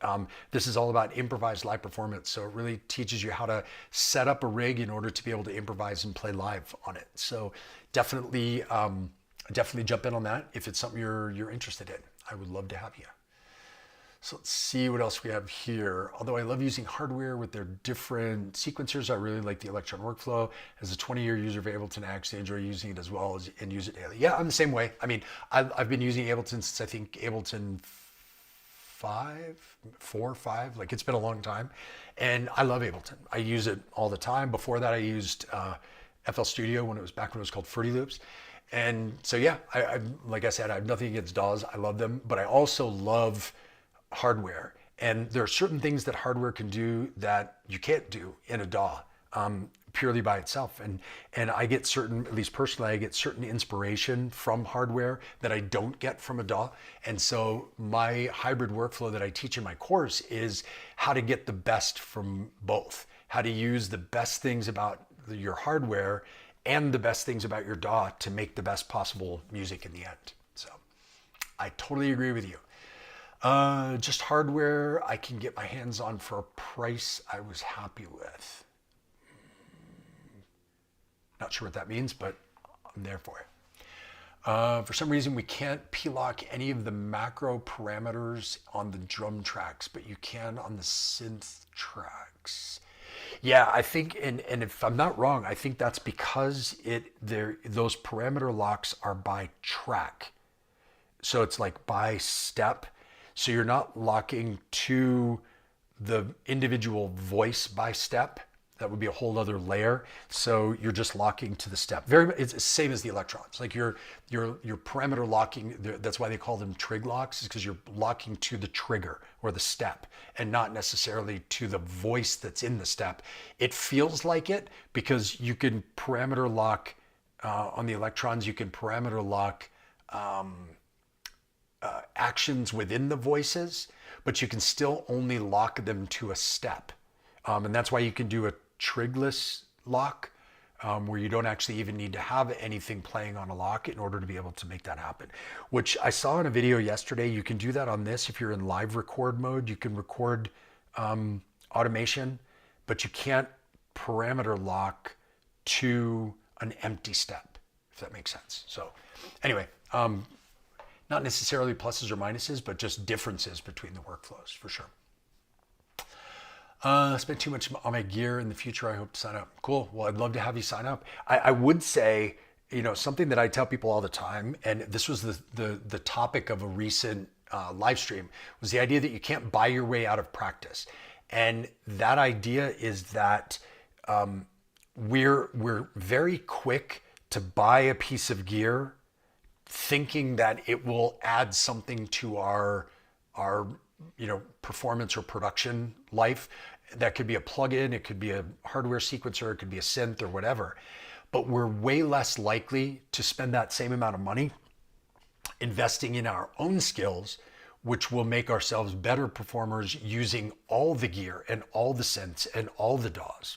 So it's a funny thing, but I think that if you're really serious about leveling up what you're making musically, whether it's my course or somebody else's, learning and education is far more valuable than any piece of hardware, because no piece of hardware will do the thing for you.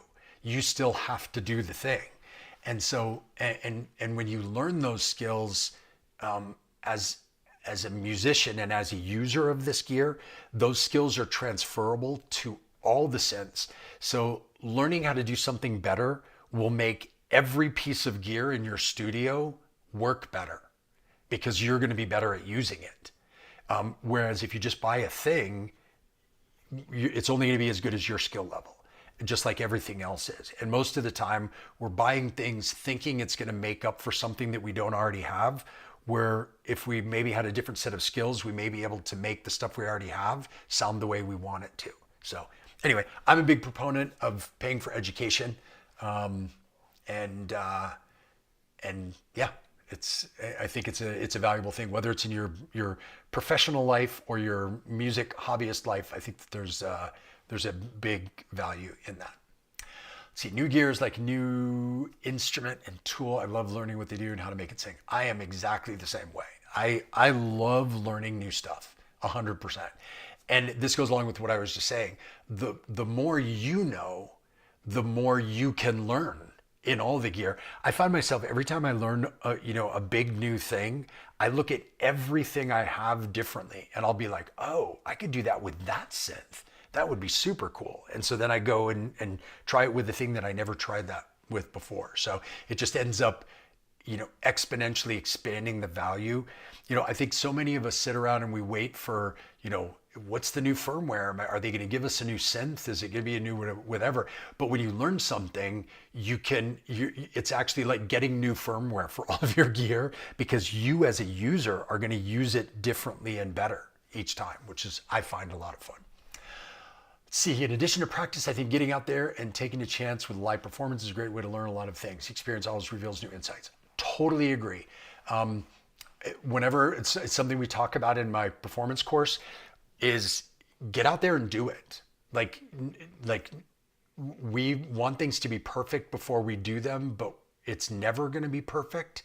So you'll never do them. It's kind of like if you have kids, we always joke that, like with my wife, like you're never ready to have kids. You just have to do it, and then you learn it as you go along. And it's the same thing. You're never going to be ready to do a live performance. At least in your own mind, you'll never be ready. So just do it. Just commit to it. Your local, your local synth open mic thing, whatever that happens to be in your area, commit to it. Set a date, say, I'm going to do that one. And it forces you to get to a certain point. And just always remember that when you're performing out there, your performance is a snapshot of your level at that moment. And you will always be better than that the next day when you learn a new thing, right? So you're always going to be improving. So just take the performance or the production or whatever it is that you do as my friend likes to call it, the artifact of what you're doing musically.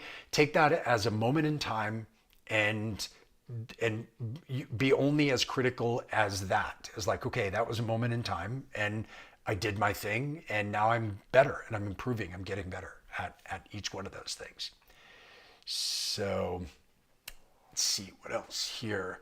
Have a pro teacher who's always extremely helpful to show you all the tips and tricks. I agree with that as well. I think that I remember one time I saw this article about Tiger Woods having a golf coach, like back when he was winning everything in the world, like back 10 years ago or whatever.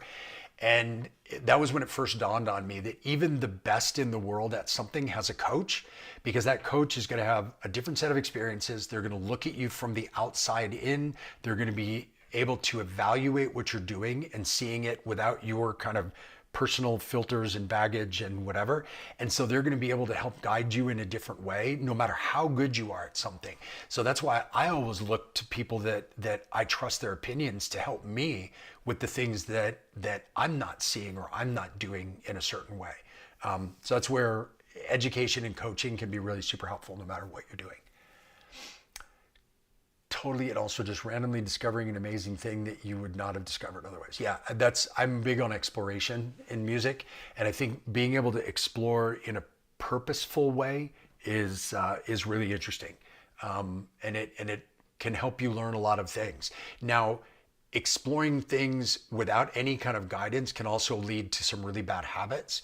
And so that's where, again, coaching and guidance can really help you, because it can point you in the right direction. And then you explore and find your own way, but you find your own way with kind of like having a map or a GPS to find your way. So you're not completely wandering, but you're also doing it on your own. You're also finding your own way. So any other questions, pop those in the chat. Again, happy to answer those. Any questions about the OPXY, about workflow, about the courses, about, I don't know, any of that stuff. What's in the courses, what they're like, definitely reach out and let me know. Otherwise, if there's anything you'd like to look at on the OPXY while we're here, in the meantime, I'm going to start to go through kind of my big picture thoughts on this thing. And again, my opinions, take them for whatever they're worth. I will never tell you something is great or horrible.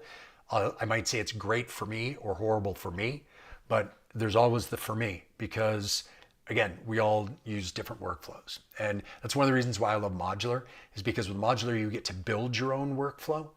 And so there's not any real argument over what's the better workflow or not, because no two workflows are the same. So it makes that a lot more fun. When you have a device like this that has one workflow, people can love it or hate it, depending on whether they gel with it or not. And so that's why for me, hardware gets a little bit touchy. And then when you start to venture into the teenage engineering world, it gets even more touchy, just because of they have a polarizing image, I have come to understand, in the synth world of things. And I will say, in all fairness, in some instances, it's earned, like the stupid desk they put out for $1,500 or whatever. That was just dumb, and that was to get publicity and whatever. In some cases, it's not earned. People tend to say teenage engineering, everything's expensive, but they've got a dozen pocket operators out there that are amazingly capable for $50. So it's not all expensive. They have very expensive things. They have very cheap things and things in between. And then they also have things that are triggeringly expensive on purpose to get a bunch of publicity. It's like no publicity is bad publicity. So if people are, talking about you and ripping on how ridiculous it is that you have a $1,500 IKEA desk, you're still talking about that. So marketing wise, very smart. These devices, I think, fall into a unique category. And when I say these devices, I mean the OPXY and the OP1 Fields now, because you can't get the original one anymore. These two devices fall into a thing which goes back to what I was mentioning before. No one will be able to tell you whether or not they're worth it. Only you will. Based on your use, is it important for you? If you've watched this channel for any length of time, you'll know that one thing that I say often is that gear has to kind of earn a spot in my studio or in my live setup. And if it doesn't, I get rid of it. I don't keep things around just for the sake of having them or just to say I have them. If I have something, it's because I use it. It's because I really, really like it and I enjoyed it for what it is. And I feel like it was a useful tool for me to have. So there are no other pieces of teenage engineering gear in my studio or in my live setup or in my life. Because for me, I didn't find the value in keeping them. I knew I wasn't going to use them because of whatever workflow drawbacks. So I ended up selling them because I was like, somebody else needs to, give them a good home where somebody's going to get a lot of use out of it and really love it, where I didn't. That's great. That you should do that kind of stuff. For me, the OPXY is the first device I've seen from teenage engineering that I will keep. This is going to stay, at least for the foreseeable future. I don't see a reason why I would get rid of it. This will stay. This is going to be the device that I take with me when I go on a work trip. I'm going over the next couple of weeks. I'm going to Orlando to Midland, Texas. I'm going to southern New Mexico. So like on all these trips, I will take this with me because size, battery life, capability, fun, workflow, all those things that I've talked about. Where the other teenage engineering devices I didn't keep because I wouldn't use them in that case. They were, the OP1 I found very frustrating, and I felt that it got in the way of my creative flow. I didn't make any interesting music on it, and so it just wasn't for me, and so I sold it. This one I will definitely keep because so far it does have drawbacks. It does have things that it doesn't do as well as other things, but not everything for me is comparing one to another. For me, I'm comparing this to the use of this. And in that case, yeah, I'll definitely keep this.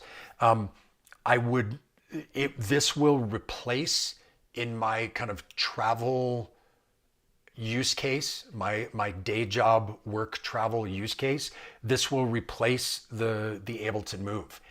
I'm going to still keep the Ableton Move because for me it serves a very specific purpose, which is if I want to write some music, which is going to be either predominantly or wholly done in the DAW, the Ableton Move is absolutely the best way to start those tracks. 100%, no questions asked. Great way to sketch things out and have a way to start tracks without having to be sitting in front of a DAW, or start tracks without having to haul my live rig and a way to record it somewhere. So if I want to sit outside on my deck and start some tracks that I'm going to flesh out into full tracks later, I would absolutely still use the Ableton Move 100%. Now, I would also say that if you're looking for something that is a, take it on a work trip kind of fun device like what I'm talking about with the OPXY, the Ableton Move is 100% that exact same thing as well. Like even if you don't ever finish tracks in Ableton, even if you're not even an Ableton user, it is also a really fun, really portable sketchpad. I think that the OPXY is a more fun, more portable, more flexible because of the battery use sketchpad, but that doesn't take anything away from the Ableton Move. I think it's still fantastic for what it is. So I think you can't go wrong with either one. I think what it comes down to is, can you afford this? Can you get it at a good deal? Can you sell some gear you're not using and replace it? Can you do a good trade like what I did to get it in a way that makes sense to you? Or do you just have so much money that, a couple $1,000s is pocket change and you just want to chuck it out there? That's not me, but if that's you, cool, great, more power to you. I think that this for me is a very different device than anything I've ever tried from Teenage Engineering. I think it's the best device I've seen from a workflow standpoint. It's very straightforward. It's very easy to understand. And it's very minimal in its design, which I think is great because it helps kind of cut through all the cutesiness that the OP1 had, and it allows you to actually make music, which makes a lot of people were saying that the OP1 was a toy. I think it was in a sense that it leaned more towards fun than it did towards function, and that's not necessarily a bad thing. I'm saying it was something fun to use for the fun of using it. This one I think is a lot of fun to use and it's very functional at the same time. It does a lot of the nuts and bolts things like MIDI in and out, like different types of sequencing, like synth voices that have parameters that make sense and all that kind of stuff. So for me, I think it's, if it's something that you have a way to get, for me, I think it's a great device.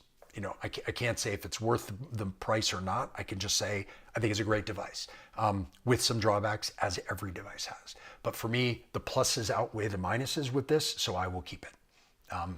Unlike the other TE devices that I have used in the past.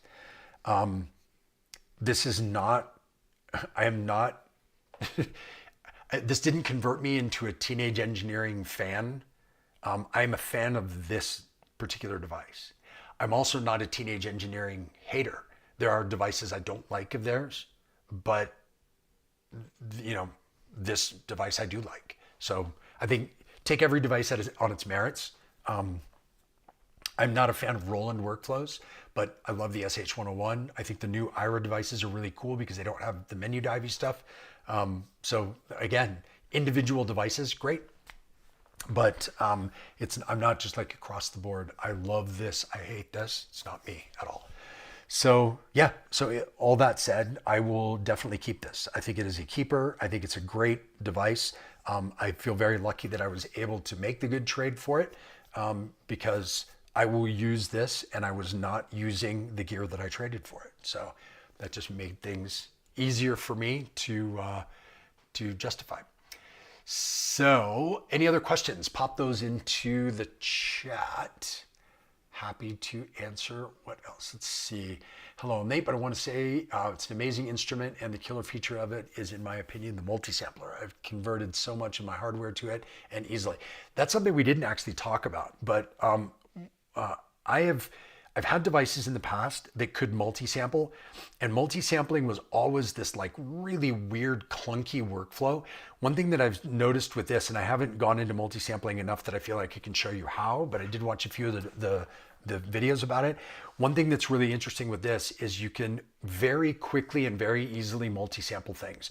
So if you use the sample mode, and let's say you're going to sample a C, you can sample that note, play the C on your synth or piano or whatever you're sampling into it, and this will auto-populate the steps above that. And then if you go to, I don't know, let's say an F, and then you sample the F, it will then take that one and sample the ones above it from that one. So you could basically be as granular as you want. You can do every note, or you could go in and say, I want these 4 notes, or I want 1 note per octave, or you can do it whatever way you want, and it auto-populates up from that, and it will adjust as you auto-populate up. So it's a really quick, really easy way to multi-sample. I have never used the multi-sampling functions in any device I've ever had before because the workflow was always such a pain. Like I'd start to use it and I would just be like, oh my God, this is a nightmare. Forget it. I'm not going to do this. And with this, I feel like I would multi-sample.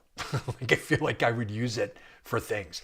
And what's interesting is the perspective of using the multi-sample engine with my modular and saying, okay, I'm going to multi-sample the Bastille pizza on this patch that I made that I really love. And then I end up with this really cool synth voice that I can use in here. And I can write stuff that I can then use in a live set in the same way that I would use the Bastille pizza. So I think that this is going to be a gift that keeps giving because it feels like there's a lot to learn, and each thing seems useful and interesting rather than a lot of times you get these devices that have a lot you can learn and they're just super gimmicky and you're not actually really learning anything about them at all. So having things like that are very interesting. There's so much we didn't talk about with this today. You know, this has arpeggiators. You can do track length by individual track, so you can stretch things way out. If you stretch out the track length, you can actually get to basically 1,048 steps, I believe, in equivalent to what it would be to the tracks that are next to it. So interesting to do things like if you wanted to have like a chord stab that only happened every, 64 steps, you could just stretch this out to be a 64 step long track and put it in once, and it wouldn't have to jump from page to page to page while you were going through it, which is a frustrating thing for me sometimes with sequencers when they switch page while you're playing live. So that could be something interesting. We didn't talk about the pitch bend, which is also kind of weird. There's this little pad that's right here on the bottom, and that's actually the pitch bend. So like if you're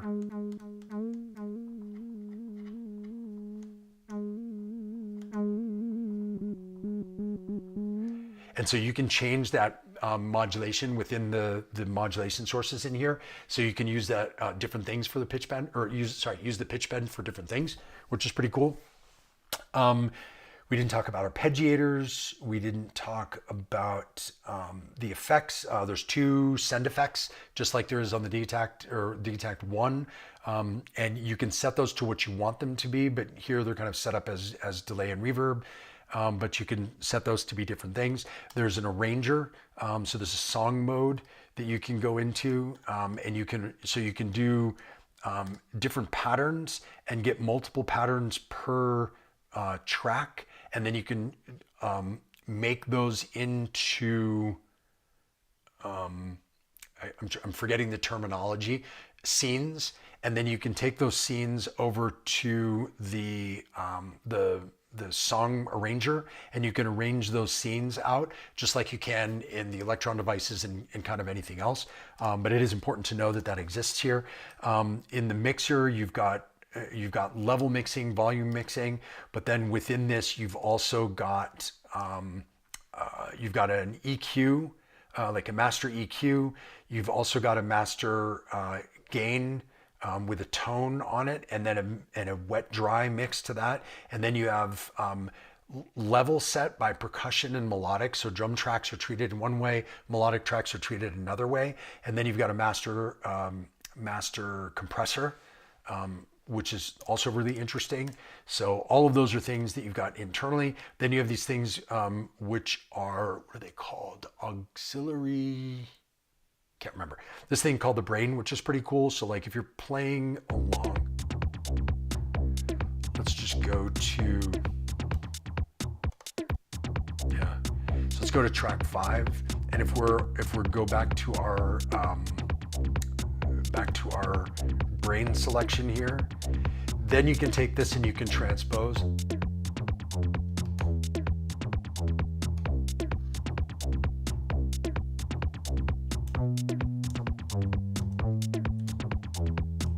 So you can use that as a performance effect. It's pretty cool because it doesn't just transpose up and down, it changes key based on whatever root note you press. And you'll see here, like it's in C minor right now, but if you were to change that, it changes it to F Dorian.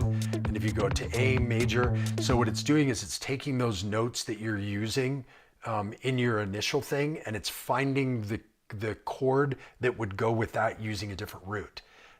So using the brain thing is pretty interesting. You also have punch-in effects. So if you're playing along, you can do things like,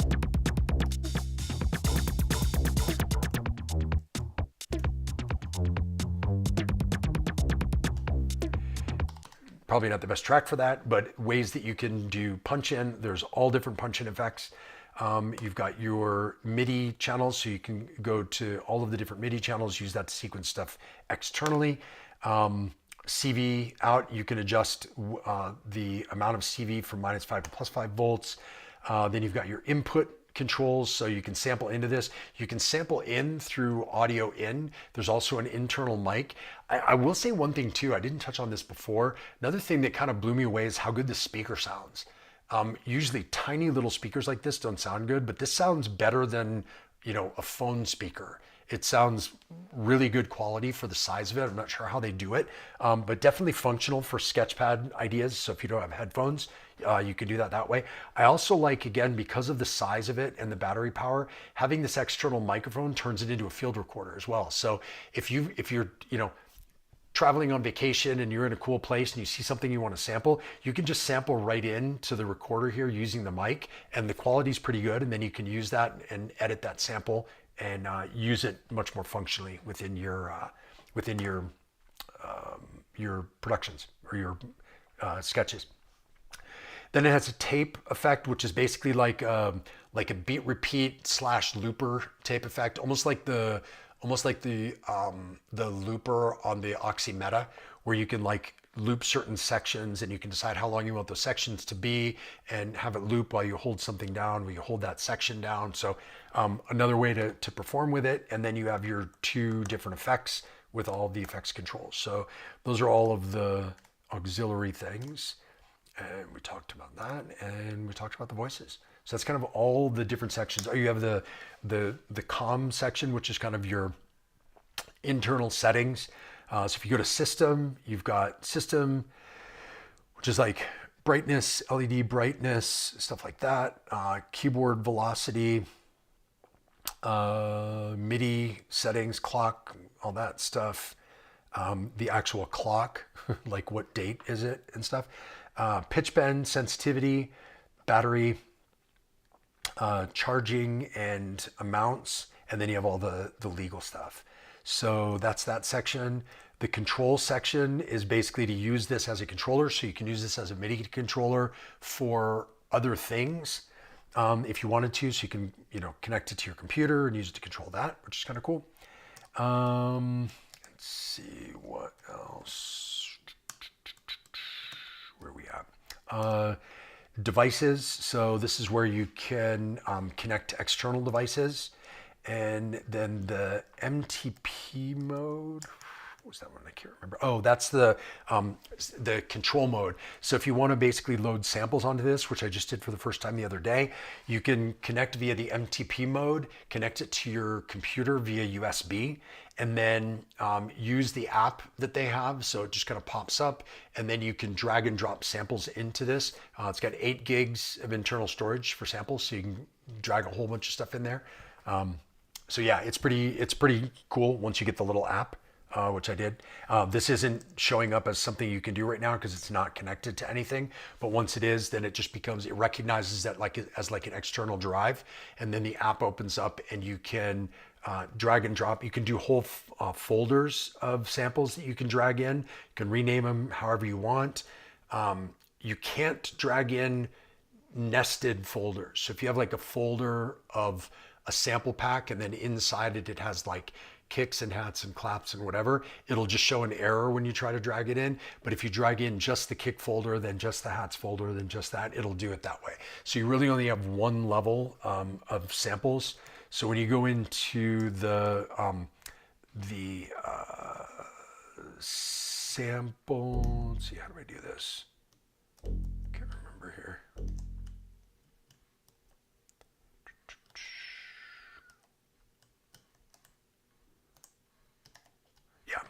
So if you go into the sampler mode, oh, that's the actual sampler. Anyway, I can't remember exactly how to do it. I'm still new to this.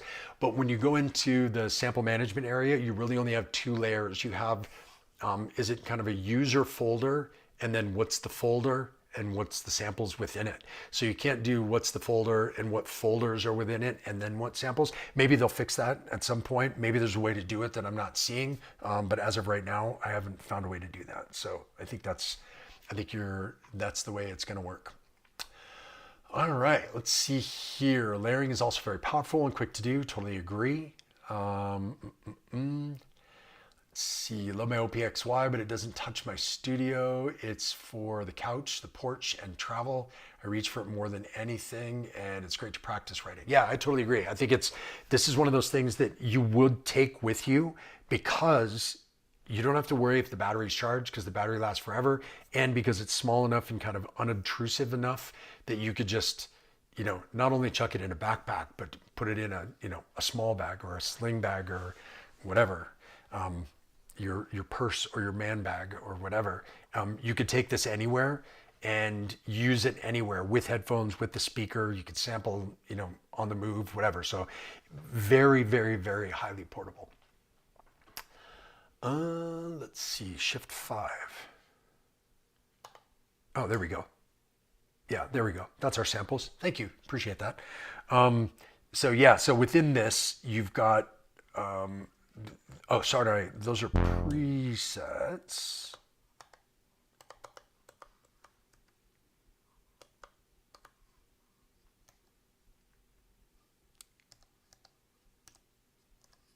Anyway, yeah, Shift 5 is presets. So then you can go in all the different types of presets that it has built into it, which is pretty cool too. Let's see, what do you use besides delay and reverb? I've messed with them, but not done much with them. I haven't used anything but delay and reverb yet. I haven't actually touched the effects yet at all, other than using the individual sends per track to send things to the delay and reverb that are already in here. I haven't even messed with the delay and reverb settings yet, which I'm sure I will. But there are other there are other devices. Yeah, so within that, so you've got chorus, delay, distortion, lo-fi, phaser, and reverb as your choices that you can choose for your two send effects.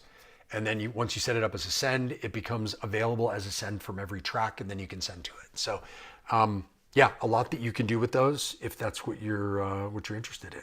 So cool. What else? Any other questions or comments or whatever? Anything you'd like me to show if I know how to show it? Because there's a lot that obviously that I don't know how to do yet. I'll definitely show more about this stuff as time goes on, especially as I'm writing more music on it. I'll let you more in on what I'm writing, which wouldn't have been super functional today, but you know, I just wanted to show you a couple of examples today. But anyway, it's as I mentioned before, the TLDR for this is that I really like it. I'm enjoying it a lot. It's the first piece of TE gear that I've really enjoyed, and yeah, it's something that I would definitely use. I will definitely use for work travel, for sketching, as John was mentioning here, sketching on the couch, on the deck, in bed at night, you know, hanging out. It's great for that because you can take it anywhere and it's very small and kind of unobtrusive. So I would definitely use it for that. Is that worth $2,000? I can't answer that. That's up to you. I'm happy I didn't pay $2,000 for it because I wouldn't have been able to afford it. So I'm glad I was able to get it through a trade with gear that I wasn't using. So that makes it very valuable for me because it feels like it was free because it took the place of gear that I wasn't using. So anyway, yeah, that said, it's quite a device. I mean, I think all their devices, including the OP1 and things that I didn't necessarily get along with, they were all very cool and very interesting, and you can tell that a lot of work went into them, particularly in the design and the interface and all of that stuff. They just weren't functional for me. This one is very functional. This is something that I will definitely use. And I get the feeling, it's still very new to me, but I get the feeling that I'm going to find a lot of uses for it. As somebody mentioned here, it's the thing they reach for the most. And I feel like I'm already reaching for it a lot, more than other devices that do similar things. So that may just be because it's new. So I'll let you know if it is, if it's because it's new and I end up changing my mind later. But as of right now, pretty sweet device. Good job, Teenage Engineering. Credit where credit is due. I did not expect to like this as much as I do. I thought I was going to go, yeah, it's cool. They fixed those things that kind of annoyed me before, but whatever, you know, add your but at the end of it. And I'm not. I think unequivocally, great device. Well done. Not perfect, but no device is. And yeah, I will definitely keep using this. I look forward to getting fast on this device. I'm already finding myself getting faster on it, but still not as fast as I am on things like the Electron boxes. So I look forward to getting to that point so that I can make a bunch more music with it. And yeah, that's just going to come with practice. So anyway, thank you guys very much for tuning in. I really appreciate it. Something a little different today. We stayed away from the modular and the live rig and all that stuff. So hope you guys enjoyed it. And let me know if you have any questions. Put those into the comments on the video. I try to answer as many as I can. If you want to sign up for the courses, definitely do that. It really helps me out a lot, and you're going to learn a ton. And you're going to meet a bunch of cool people, a bunch of cool friends that you will find throughout. And yeah, let's see, a couple more quick questions. Navigate the samples at Shift plus. Oh, yes, correct. Love getting a device for a specific purpose, and then there's all these other things you may end up using it for, something unattended originally. Yes, I agree completely. I love that, being pleasantly surprised. But just like with firmware, I always say, buy it for what you think it is. And then if you get stuff, be pleasantly surprised. Don't feel like we're entitled to updates and new stuff and new voices and new firmwares and whatever. give the companies a little bit of grace. Let them, you know, a lot of work and money goes into doing these things. So anyway, thank you guys for tuning in. I appreciate it. I look forward to seeing you in the next video. And if you have any questions, put them in the comments. And if you would like to sign up, circlelive.com/courses. Check out what's in the courses. There's a big discount right now. And so, yeah, check it out. We'd love to have you there, and look forward to meeting some of you in the courses. And other than that, have a great weekend. Enjoy yourselves. Have a good one. Thanks.